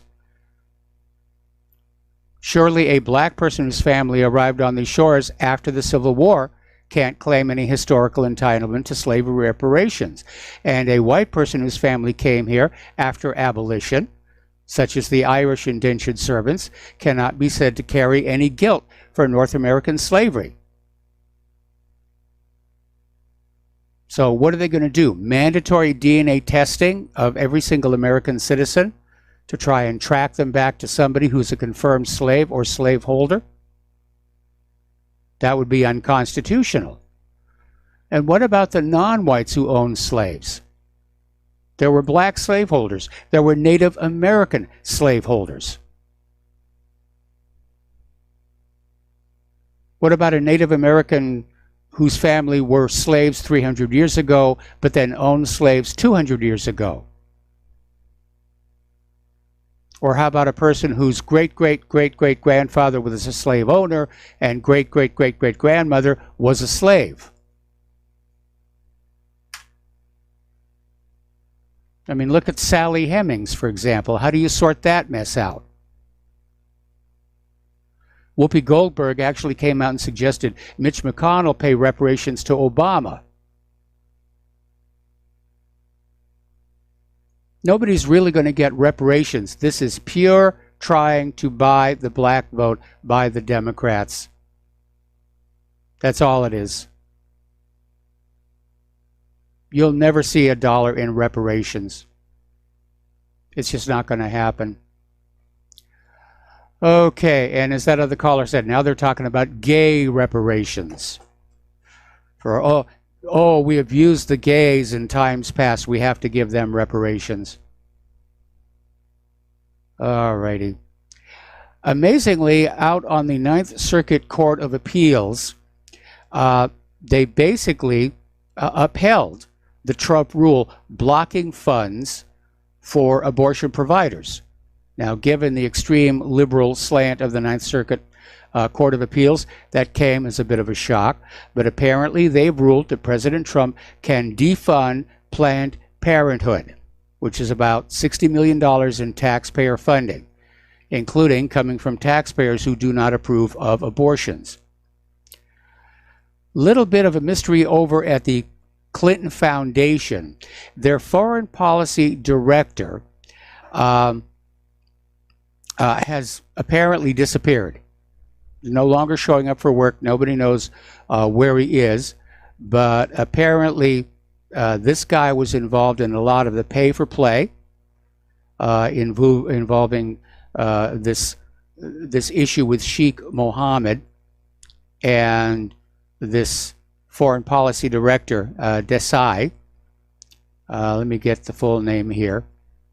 Amitabh Desai basically said that unless the Sheikh has sent us a $6 million check, just ignore him. But apparently he is not around for a while. And maybe that's because somebody really is starting to investigate the pay for play over at the Clinton Foundation. I hope this guy didn't go for a walk in Fort Marcy Park. Now, everybody knows about the Steele dossier, the one with the salacious claims about Trump and prostitutes in a hotel in Moscow and a lot of other completely unverified and, as it turned out, made up claims. But there is another document out there that is just as phony, but people aren't paying attention to it. And it's called the Black Cash Ledger. And basically, this was the document that forced Paul Manafort to resign as Trump's campaign chairman and eventually face a U.S. indictment. But in the search warrant affidavits, the FBI portrayed the ledger as one reason it resurrected a criminal case against Manafort that had been dropped in 2014. And they needed the search warrants in 2017 for bank records to prove he worked for the Russian-backed Party of Regions in Ukraine. The problem is the FBI's reliance on the ledger came months after the feds were warned repeatedly that the document couldn't be trusted and was likely a fake. So, apparently yet another aide in Congress has been charged with trying to dox Republicans during the Kavanaugh hearing. And this is Samantha DeForest Davis. And she received a misdemeanor charge for aiding a computer fraud, where they were basically going into private files on congressional computers and publishing the personal information, addresses, phone numbers, and so forth, of members of Congress involved in the Kavanaugh hearing to try and put pressure on them. And up in Oregon, this one is going to set a dangerous precedent. The governor of Oregon and the primarily liberal legislature are trying to push through a cap and trade bill because of human-caused global warming. And by the way, just for the record, it's snowing in Yellowstone right now. And the Republicans just didn't show up in order to deny the legislature a quorum. And the Oregon governor literally sent the police out to grab these Republican legislators and drag them into the Capitol building. That, I think, is very, very dangerous precedent here. Okay, well, a lot of people are looking at the silver's markets right now. Mike Maloney is out there saying that a higher silver price is going to stun the markets. Ted Butler is out there saying JP Morgan has spring-loaded an explosive movement in gold. It looks like all the king's horses and all the king's men are not going to be able to hold the gold and silver prices down much longer. And so this might be a time to think about liquidating and cashing out, waiting for the price to go down again. Okay, we got to take another break for commercials. We'll be right back after these few words. And aloha, America. Welcome back to our show here. Russia has purchased an additional 6 tons of gold in May, bringing their bullion reserves to 2,190 tons. And Russia has been actively beefing up their gold reserves in order to reduce reliance on the U.S. dollar and to diversify its foreign exchange reserves. And Russia's international reserves are highly liquid foreign assets comprising stocks of monetary gold, foreign currencies, and special drawing right assets, which are at the disposal of the Central Bank of Russia and the government. So that could be one of the reasons why the price of gold is going to break out, because everybody's trying to buy it up right now. Chick-fil-A is set to become the 3rd largest restaurant chain in the United States by sales, only surpassed by McDonald's and Starbucks. So much for all the screaming and crying about their politics here. Well, it looks like Toys R Us is rising from the grave, and apparently they have secured some new funding to restart operations, and they're going to start opening some new stores this year. hopefully in time, obviously, for the Christmas rush. And that would be a good thing because, you know, I miss the Toys R Us we had down here at the bottom of the hill. And I love a good toy store, especially if it's got science toys. And one of the cool things about moving to Indiana, there's a town there, I'm not kidding, it's called Santa Claus. And they've got one of the best little toy stores I've ever been in because it's pretty much all science toys. All right, presidential candidate Senator Kirsten Gillibrand has announced that she will introduce legislation to block a plan by the Trump administration to kick illegal immigrants out of government-subsidized housing. And this is absurd. They're not citizens. They're not entitled to government-subsidized anything.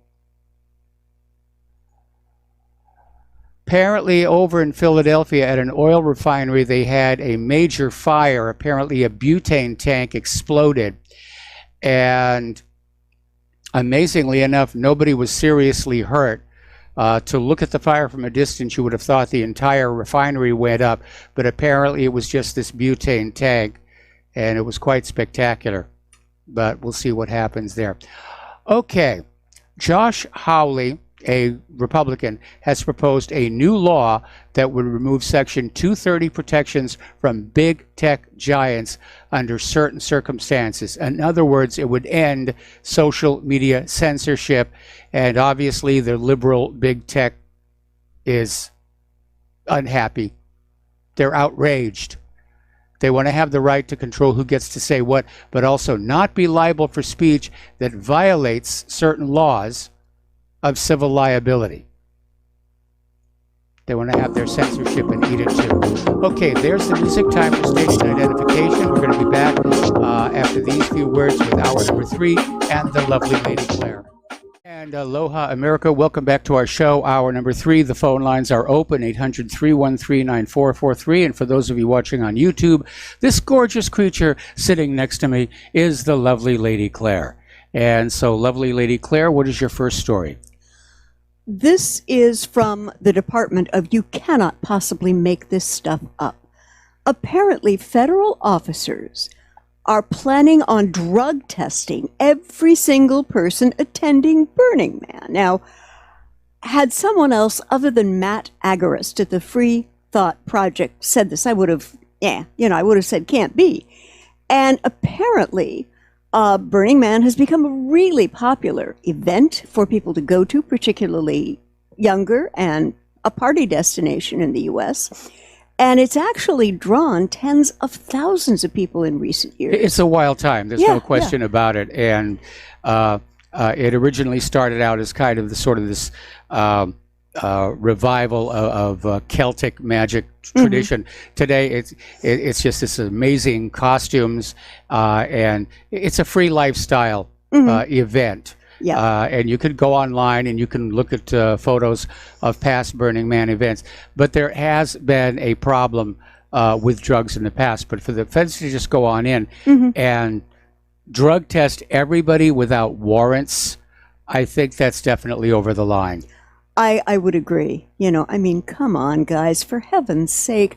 Don't you actually have real crimes that you need to be troubled with instead of something like this? Oh, yeah, but if they did that, then the politicians would fire them. Well, apparently, the Bureau of Land Management says they are planning to implement drug screening checkpoints at all entrances to see if people are showing up with drugs in their system. Mike, this is insane. This is just insane. And I would like to hope that the organizers take them to court and that the court sides with the producers of this event. Well, the problem, of course, is where the Burning Man takes place is unfortunately under the jurisdiction of the Bureau of Land Management. I hear you. So this could be a little bit... Of course, they could always find a new venue. Yeah. I mean, we had to relocate the Renaissance Pleasure Fair at one point because of land control issues. And, it's really unfortunate because apparently this festival has been working over 30 years now collaboratively with the Bureau of Land Management and other agencies. And, it's been a safe and fun experience. But I can imagine that the organizers of this are going to be pretty upset. I imagine it's probably going to convince a lot of people to not show up at all. Yeah, and it has become a tremendous financial good place. It's drawn about $70 million in services and products they've been able to place. So that is a lot of money into that local economy when you consider what's around there. yeah, absolutely. Absolutely. And here's another thing I wanted to mention. You went on the air about the position that the court has cited with the Trump administration about public funding of abortions. But there is another issue that we need to be thinking about right now, and that is the amounts and the differences of products those fetal tissue go into, which are not research, but things like cosmetics, yes, various other products that we might use. So if you are going to artificial flavorings, think about that one for a while. And if you're going to maybe look at some cosmetics or moisturizers, I think we have the right to say not only would we like and will only buy cruelty-free products, we want fetal cell-free products as well. Well, there's another aspect to this, and I did mention it when we had a phone call about it, and that is that we're talking about $60 million in taxpayer funding going to Planned Parenthood, which is coming in partly from taxpayers who don't approve of abortion. So, to me, that's taxation without representation. I'd say so. Yeah. And it's also without the mother's consent. In terms of them harvesting and using these fetal cells. Well, I don't know what paperwork the patients are required to sign to get the abortion, but I imagine there's probably some kind of a release in there. Yeah, concealed permission. Yeah. And let's bop right back on over to Saudi Arabia. And the UN has concluded that Saudi Arabia needs to be held accountable for Khashoggi. But I don't think that's going to happen, and neither does The Intercept, a blog that I have a great deal of respect for. And on Wednesday, the UN released the results of a 5-month investigation into the murder of Saudi journalist Jamal Khashoggi. And utilizing whatever they could get from inside the Saudi Arabia's consulate in Istanbul, which I'm sure had been swept and scrubbed clean, wasn't a whole lot. They found out where Khashoggi was killed. Oh, we have a shout out, don't we? Well, yeah, we'll just do a quick shout out to our on-air affiliates who are rejoining our network, and we don't need to do that in the middle of a story, by the way. Okay, all right. It's apparently a 100-page report detailing the final moments of the journalist's life. The report suggested that Khashoggi first struggled with his killers, after which he could have been injected with a sedative and then suffocated using a plastic bag. The report's author, Agnes Calamard, the UN Human Rights Agency's special rapporteur on extrajudicial executions, does place the guilt for the murder of Khashoggi directly on the Kingdom of Saudi Arabia and emphasize that the individual liability of many senior officials did happen. Yes. There was credible evidence, the report said, of the direct involvement of none other than the Butcher of Yemen, a.k.a. Saudi Crown Prince Mohammed bin Salman. And describing Khashoggi's murder as a deliberate, premeditated execution and an extrajudicial killing for which the state of Saudi Arabia is responsible under the international human rights law. Mike, I think this is going to happen, some sort of an arrest or trial of the king when pigs discovered they are aerodynamic. Absolutely. But of course, based on that UN report, the Senate did pass a law, or did pass a bill to block arms sales to Saudi Arabia. Now, the question is Trump going to veto that? I think he will. I think he will, too. Yeah. And what's really interesting to me with President Trump in terms of a personality, I think we could call it a leitmotif. His BFFs, his best friends forever in the Middle East, are two, the butcher of Gaza, Mhm. Bibi Netanyahu, and the butcher of Yemen, Crown Prince bin Salman. You know, I think that what he likes about these people is that they can order a direct hit on someone, an assassination, torture, without there being any consequences. And that, to me, is not exactly a very charming part of his makeup. But, Mike, does that make sense to you? Yeah, very much so. I Mhm. mean, again, it's because Saudi Arabia has control of that oil. Mm-hmm. They are the U.S. partner in the Middle East against Iran. Yeah. So, no, nothing's going to happen. Mm-hmm. And yes, Trump will veto that Senate bill that was supposed to block those arms sales. Yeah, I would feel pretty confident that he would. And another article from antiwar.com. If you've never looked at it, please do. It's a blog worth looking at. Apparently, there has been a media blackout on Arab journalists and civilians beheaded in Syria by Western-backed mercenaries. Okay. And no judge, no jury, no execution. But there were some very inconvenient reporters supporting the U.S. government narrative and not at all the narrative of what really did happen. This says they were inconvenient to the government-approved narrative. Yes. And yeah, telling the truth can be a fatal disease these days. Yep, absolutely. And there have been, in fact, some execution videos which have been deemed fake but may not have been.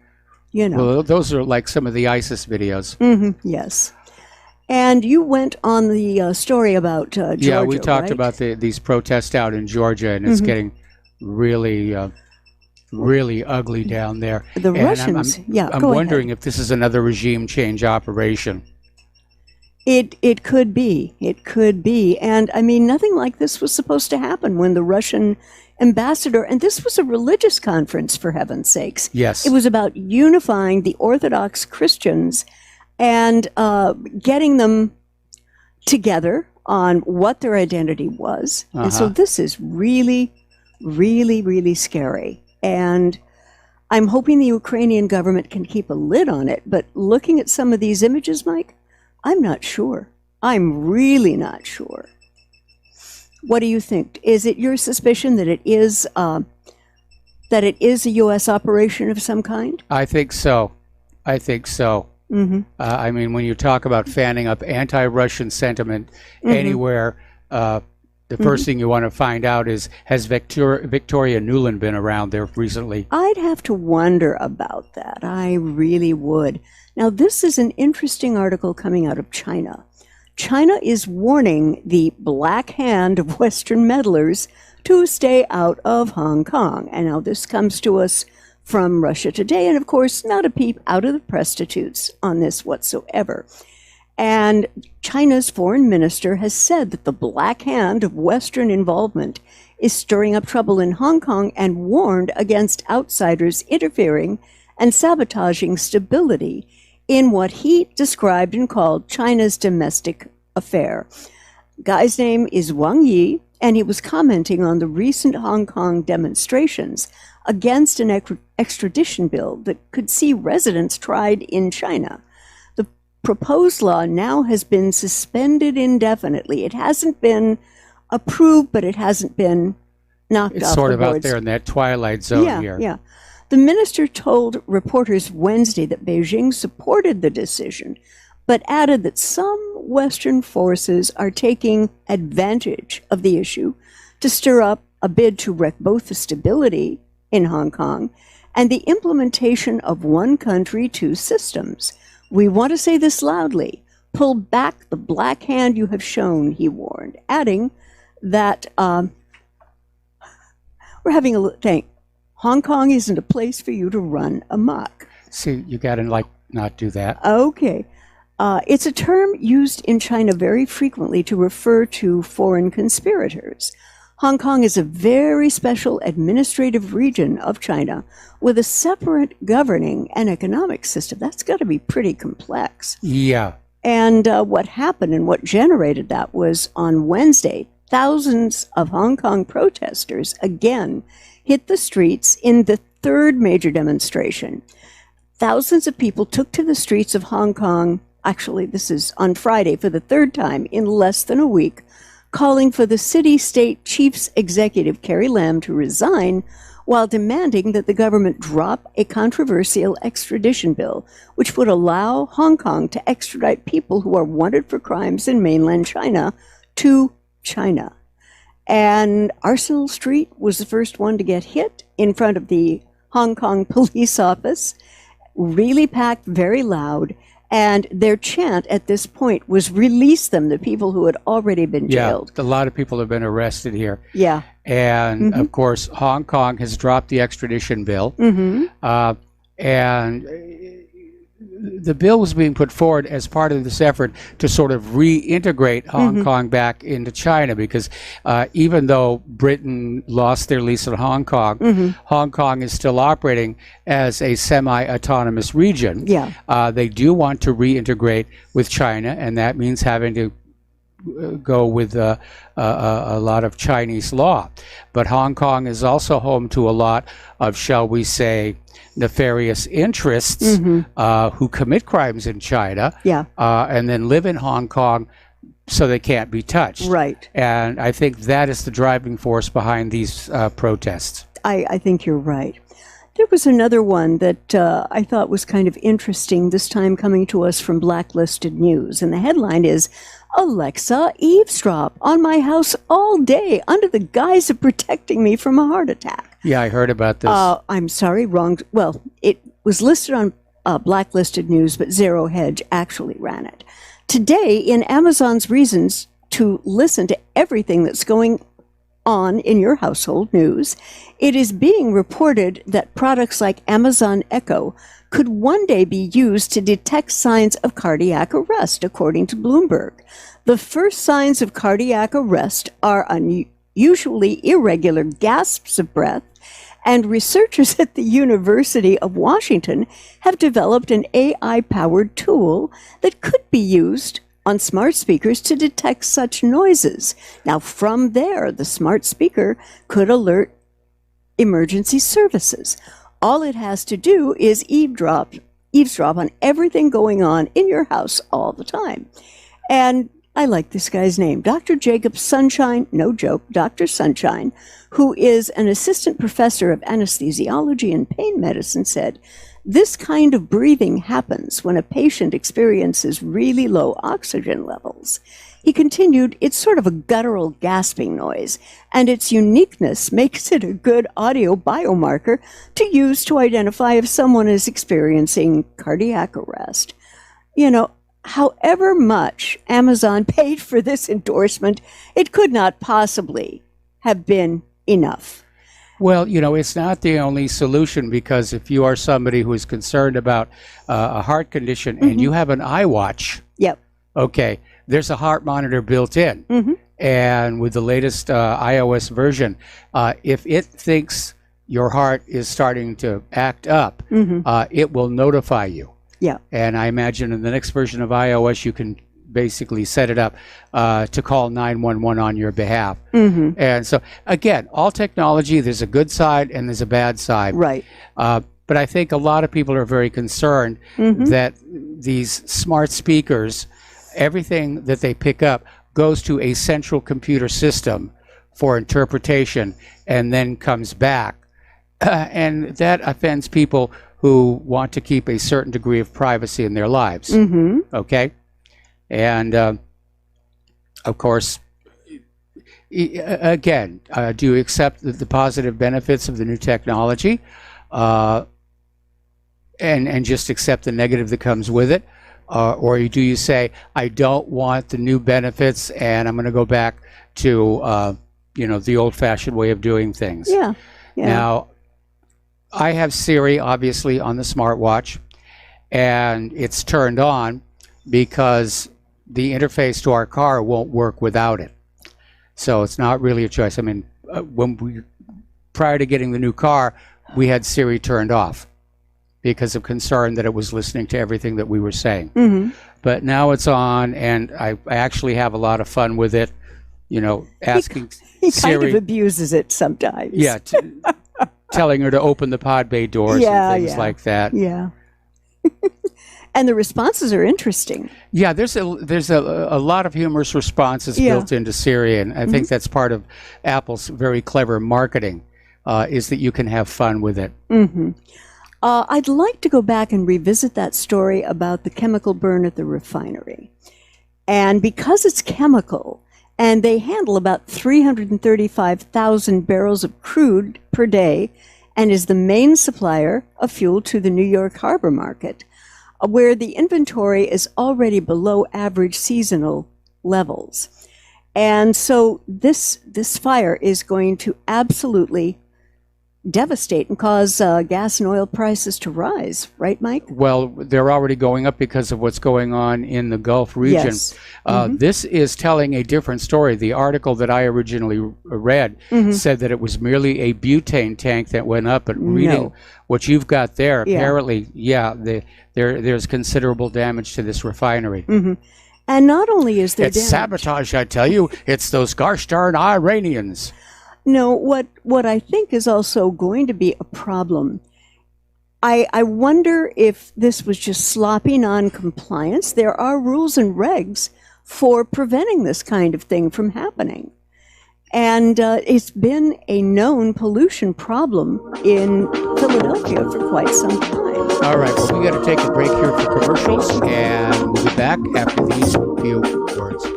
Aloha, America. Welcome back to our show here, and I know we talked about this story earlier in the program, but Claire's got her own point of view on it, so go on.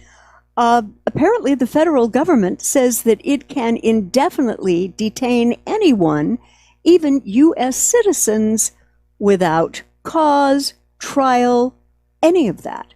Now, this comes to us from The Intercept, and for over 17 years, a guy by the name of Muat al-Alwi has been held at Guantanamo without a charge. He is a Yemenite citizen, one of Guantanamo's forever prisoners, those whom the U.S. government has not charged with a crime but is unwilling to release. Well, there may be a reason for that. We've talked about it before. I was going to get to that. Okay, go ahead. On June 10th, the Supreme Court declined to hear an appeal in his case, which is the latest setback in al-Alwi's long effort to obtain due process rights.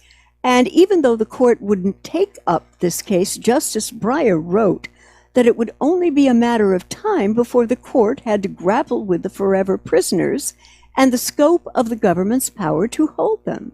The Supreme Court rejection and Breyer's comments briefly brought al-Alwi's case back to national attention.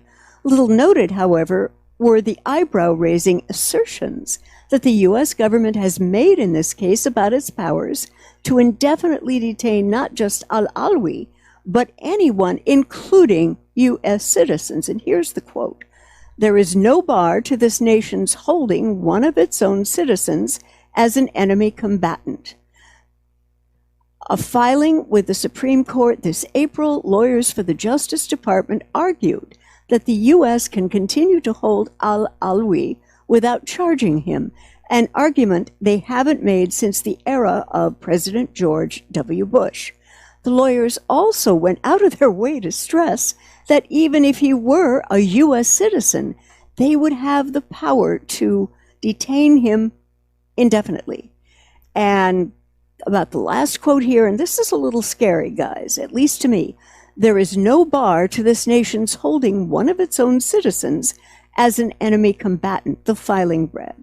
Were al-Alwi a citizen, they argued, he would pose the same threat of returning to the front during the ongoing conflict. There were no constitutional questions raised by this hypothetical, they maintained.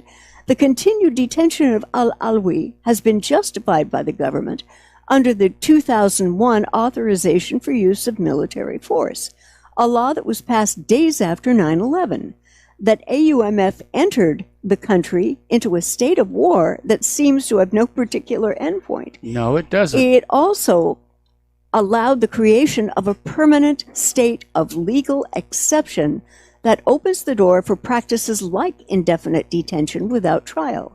These legal processes are now being asserted by government lawyers, Mike, this is almost like 18 years after the law was passed. Yeah. To ensure that they extend even to Americans potentially detained as enemy combatants in the future. And of course, enemy combatant is kind of a loosey-goosey label that can be applied to anybody. Yeah. And the U.S. uses that so the Geneva Convention for the Treatment of Prisoners of War does not apply. Yeah. Okay, even though the United States is waging war on all these countries and they're taking prisoners, these are not POWs. We don't have to treat them decently. They're enemy combatants, and therefore, you know, we can just follow our own rules here. And I think you and I are probably of the same mind in terms of why some of these guys are not going to get released, because what happened to them in their interrogation sessions did not end with waterboarding. No, it did not. Yeah. And there was, in fact, one prisoner who was released, and I'm trying to remember his name, but I can't right now. But basically, he was released, and he went public. And despite the normal modesty of his culture, was willing to put the scars on display that he received at the hands of his U.S. interrogators, which included scars on some very delicate portions of his human anatomy. Yes. And so these forever prisoners in Guantanamo, they're a potential major embarrassment for the United States. That's why they're never going to be let go. They'll never see the light of day. Absolutely not. And that's unfortunate, because that is completely an extra judicial power that the U.S. federal government is asserting it has the right to exercise. Yep. Nowhere in the Constitution, Bill of Rights, does that get talked about at all. Oh, it's absolutely unconstitutional. Yeah. And it's definitely illegal under international law. But the U.S. government has gone rogue, I guess, is the best explanation. Yeah. And that the Supreme Court wouldn't hear it. I found that very distressing. Very distressing. But I do think there was one of the justices who did come out and say, sooner or later, we are going to have to deal with this. Yeah. Boy, I sure as heck hope it's sooner. I really do. I do as well. Yeah. All righty. So we're coming up here on another commercial break here. We're at the bottom of the hour. And so stay tuned. We'll be back after these words from our sponsors.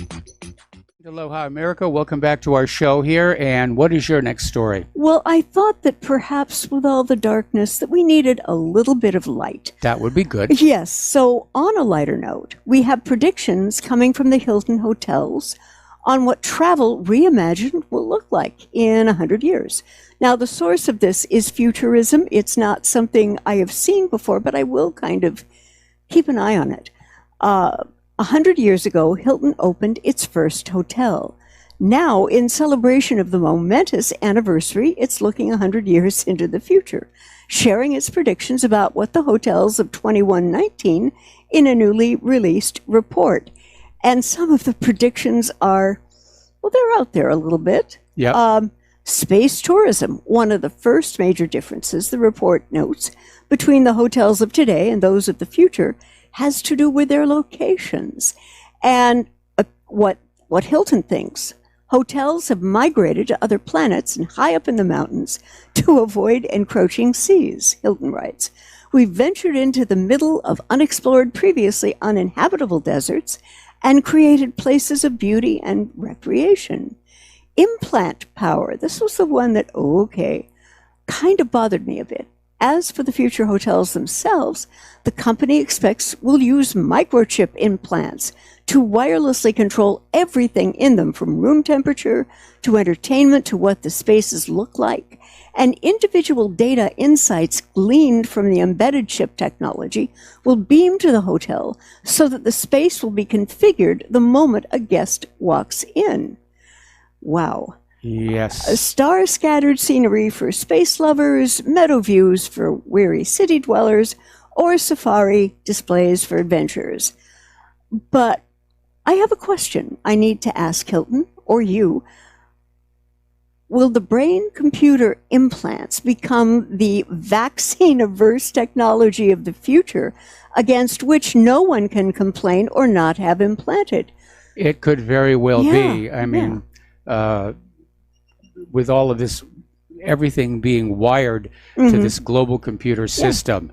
And it's a very scary idea. I certainly don't want wires plunged into my brain. No, I don't either. And but certainly a lot of their predictions are accurate. I mean, NASA is going to allow tourism to the space station starting next year. At a price of? If you can afford, it's huge. There's a lot of zeros in it. And the other questions I have about this technology, will the deep implants cause us to visualize in a very different way other than human? And if the implants are there, what's stopping the federal government from controlling our thoughts and feelings with that technology? Absolutely nothing. Yeah. And no, you're not getting near me with one of those wires. No, me neither. Count me out. Thank you very much. And there is a question that was asked this morning at, Blacklisted News. And that question is the CDC Foundation directly taking on MailChimp's vaccine censorship? Actually, they're asking if they're directing it. Yes. Now, MailChimp basically is a mass emailing service that is used by a lot of organizations, and they, like so much of other social media, have now started imposing censorship rules.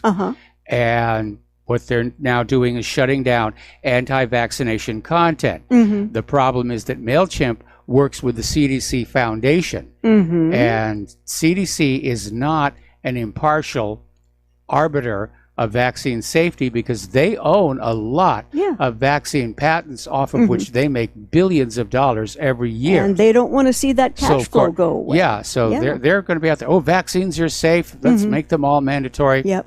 And in case you ever wondered why every year the CDC makes that list of mandatory vaccines longer, it's because they're making money off of it. And apparently Facebook is reporting that MailChimp's accounts had a lot of cancellations before the statement was made. Before MailChimp said we're doing this, it had already started. And the preemptive quiet move resulted in customers locked out of accounts and unable to retrieve their data without a warning or a clear remedy. And as might be expected, MailChimp did not return a request asking what prompted them to start their censorship and what constituted anti-vaccination content on their platform. And I think we're seeing the beginning of a trend here where every major corporation is now going to approach social media and invest in them. And as part of that investment, there will be requirements that certain kind of content not be allowed. Criticism of GMOs, for example, criticism of Israel, certainly. No. Questions about vaccine safety. And it's just going to be completely sanitized. The goal here is to turn corporate social media into the same kind of industry serving propaganda that corporate TV media currently is, where you never hear the bad stuff. No. And one thing I wanted to mention here is adverse reactions happen, which is why the U.S. Federal Vaccine Court, where people have to establish amount of information, Mike, for a case to get heard, have had a total compensation paid over the life of the program, approximately $4.1 billion. And let me repeat that. Let me back up here. 4.1 billion. So if with a B. With a B. And if these vaccines are so safe, how is this dollar amount of penalties paid so huge? It just doesn't jive. Well, it does in the financial sense. We're making trillions of dollars on the vaccines, and if we have to pay out a few billion dollars, that's just the cost of doing business. And so a few people are getting hurt, and a few kids are being made autistic. What is it up to now? 1 in 60? I think the number's a little bit higher than that. Okay. And, you people are being so picky, wanting safe products. I mean, that's just not the modern world. No, I agree with you there. Now, I know that you've covered this. Yes. It was about the emergency selling of how many arms or how many missiles to Saudi Arabia? I'm not sure which story you're talking about. I mean, the Senate just passed a bill to block that. But it's probably going to get overridden by Trump. Yeah. Yeah. And they always, in some of these articles, I find myself getting more than mildly irate. And apparently what the White House is saying is that they are working to send a message to prevent Iranian adventurism. Look who's talking. Yeah. What flipping adventurism is Iran supposed to have done other than not sell its oil for the dollar and be an economic competitor to Israel? Mike, if you could explain this to me, it will be a Rosetta Stone moment. That's exactly what it is. Yeah. I mean, Iran is a peaceful country. They have not initiated a war of conquest against another country in over 200 years, and certainly not since the Iranian Revolution of 1979. Definitely. But they are a regional political rival to Israel. They will not allow private central banking in their country. They're selling their oil for currencies other than the U.S. dollar. And that's basically it. For that reason, you know, Iran has to be brought down and regime changed. And we don't care how much of other people's money and other people's children we have to spend to do it. Yeah. You know, I think that Bibi Netanyahu knows in his heart of hearts that if he would declare that he wanted to do a peace deal with Iran, it could happen within 24 hours. It could be signed, sealed, and delivered. But the Israeli government kind of loves to keep their people on edge and fearful all the time. That's part of it. It's how they keep their people under control. Is they literally raise them with this idea of, you know, the Holocaust could happen again at any second. You know, back when they were trying to get Ahmadinejad out in 2009, it was that same thing. Oh, he wants a new Holocaust. He wants a new Holocaust. No. And keeping their people terrorized to keep them under control. But the other part of it, of course, is that it would be very hard to come up to a peace deal with Iran because Israel has broken so many previous agreements that it's made with other countries, just as Trump broke the P5+1 deal. So Iran, I don't think, is going to waste their time talking with anybody. Well, if the snap elections happen in September in Israel, Netanyahu could well find himself out of a job. And headed for court. That would be nice. That would be nice, because he couldn't get a coalition with the last election. I think the elections come early in September of this year. And it looks to me, and I could be wrong, Mike, it looks to me that he's losing his edge. He's really losing his edge. And, you know, we've been talking about this tension in the Gulf. And this comes to us from Sputnik. And by the way, if you've never read some of these foreign press blogs in English, be a little adventurous. You're going to get a more objective view about what's going on here. I mean, right now, the American corporate media has been transformed into a nonstop war propaganda machine. I mean, we had a caller earlier in the program today who was just going on and on about how Sean Hannity was just raging that Iran had to be flattened. And that's the message corporate media is trying to put on out. You know, we need another war. Same thing we saw back with Iraq. You know, we've got to have a war with Iraq. We've got to have a war with Syria. We've got to have a war with whoever's next on the list. Okay. But this is interesting, and it just happened today. Apparently, U.S. nuclear-capable bombers were spotted flying in the Persian Gulf amidst the spat over the lost, which I think has been found, drone. And well, it's in pieces. Yeah. I mean, all the Iranians have to do is just draw out the GPS coordinates, and it will be very clear if that drone was in an international zone or Iranian sovereign zone. They may well be able to do that because of the success they had hacking that other U.S. drone that they brought on down. I remember. But again, the fact that they recovered the wreckage in Iran's territorial waters, I think tells us you know, what really happened. And by the way, somebody wrote in to say that in the 21-mile stretch of the Gulf of Hormuz, there is no such thing as an international water area. The strait is owned equally by Oman and Iran. Okay. So. All right. And I think that we're still playing recklessly. I don't think this issue with Iran is going to go away. Not anytime soon. I don't Mike. either. I mean, I still want to look into this comment that there was apparently a passenger aircraft with 35 people on board right next to the drone. And I'm thinking that the actual plan was to have Iran shoot at the Global Hawk and accidentally hit the passenger plane. Yeah. That would have definitely been enough of an incident to go with the attack. But if that was the plan, they botched it. Yeah, failed miserably. The drone fell into the water, and for whatever reason, and I don't think it has anything to do with 150 dead from the strike, Trump pulled the plug at the last possible second with aircraft in the air.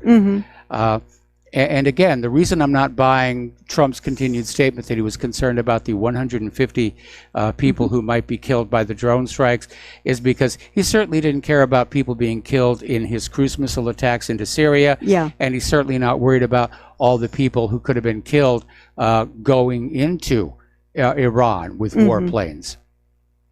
Yeah, that was, it's scary. And my concern is I know that John Bolton is meeting with his counterpart in Tel Aviv, probably into the beginning of next week. Well, they're probably just, screaming at each other saying, how could Trump have done this to us? We were ready to go.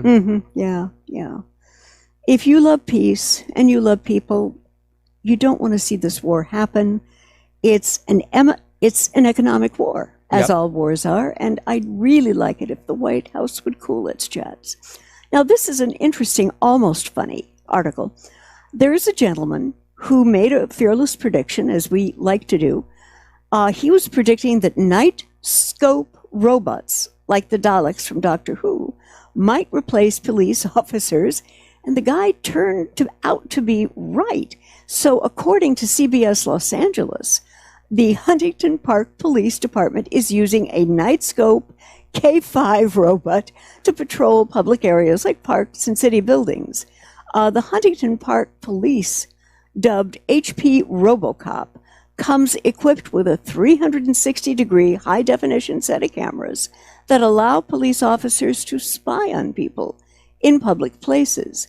Now, according to KTLA 5, which Mike and I remember when we lived LA adjacent, Mayor Karina Macias is very excited to have police robots spying on people. And she says, I'm very excited that we can officially call on HP RoboCop to help our police officers patrol our city.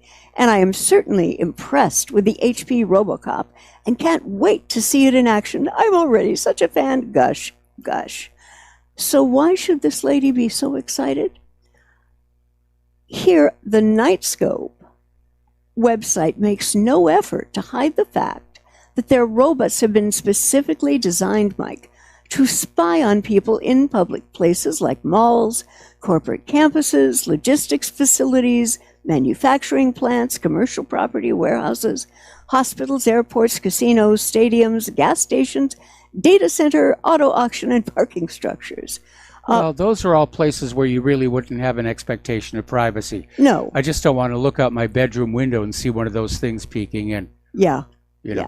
But do you remember when we were still living in North Hollywood and those police helicopters with those spectrophysics lights would fly over low and shine the light into our bedroom? Yes. Yeah, that was always a little unnerving. Yeah, and apparently this RoboCop and public TSA-style scanners, when they're joined, it's kind of an Orwellian nightmare for citizens. And they're also going to be speaking.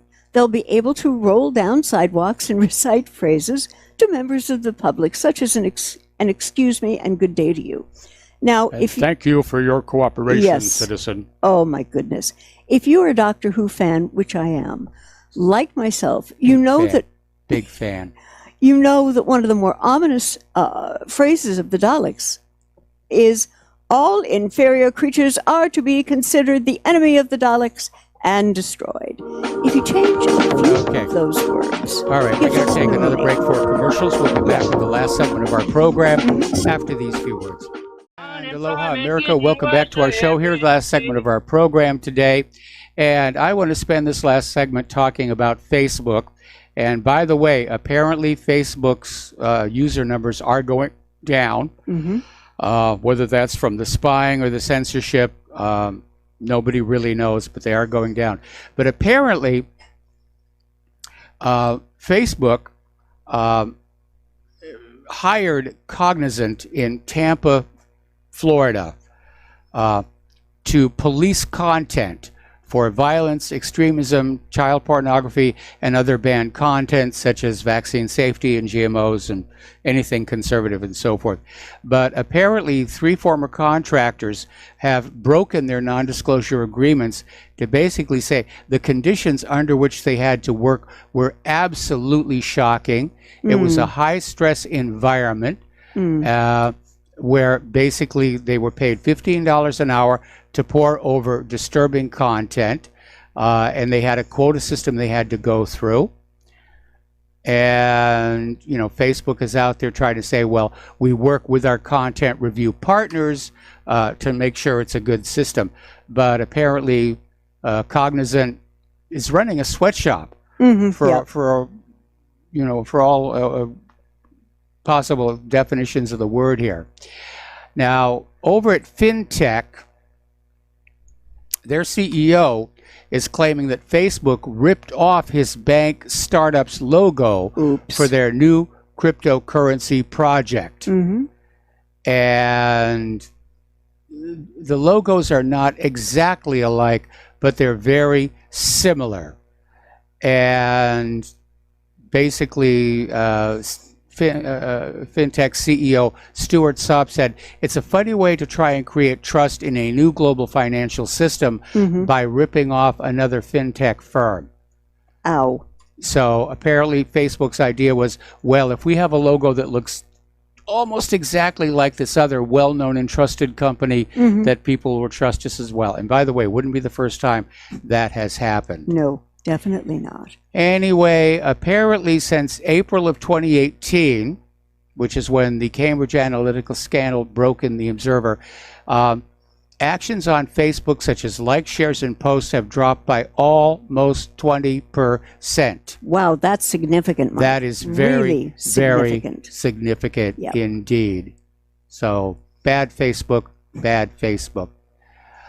Okay, now, of concern to a lot of people right now is this recent escalation in the concept of cyber warfare.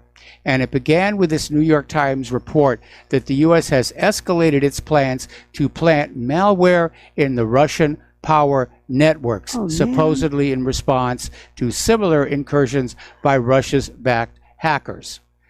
And this could be a bigger threat or disruption to our country than even a nuclear explosion. Anyway, there's the music. It's time for us to get on out of here. Please stay tuned for John Stadmiller. I'm sure he's got lots of interesting things to share with you. And please take what you learn here, share them with everybody that you know. Please donate to Republic Broadcasting. Please donate to whatreallyhappened.com. We're right on the edge and we need your help. We'll be back on Monday. Aloha, America.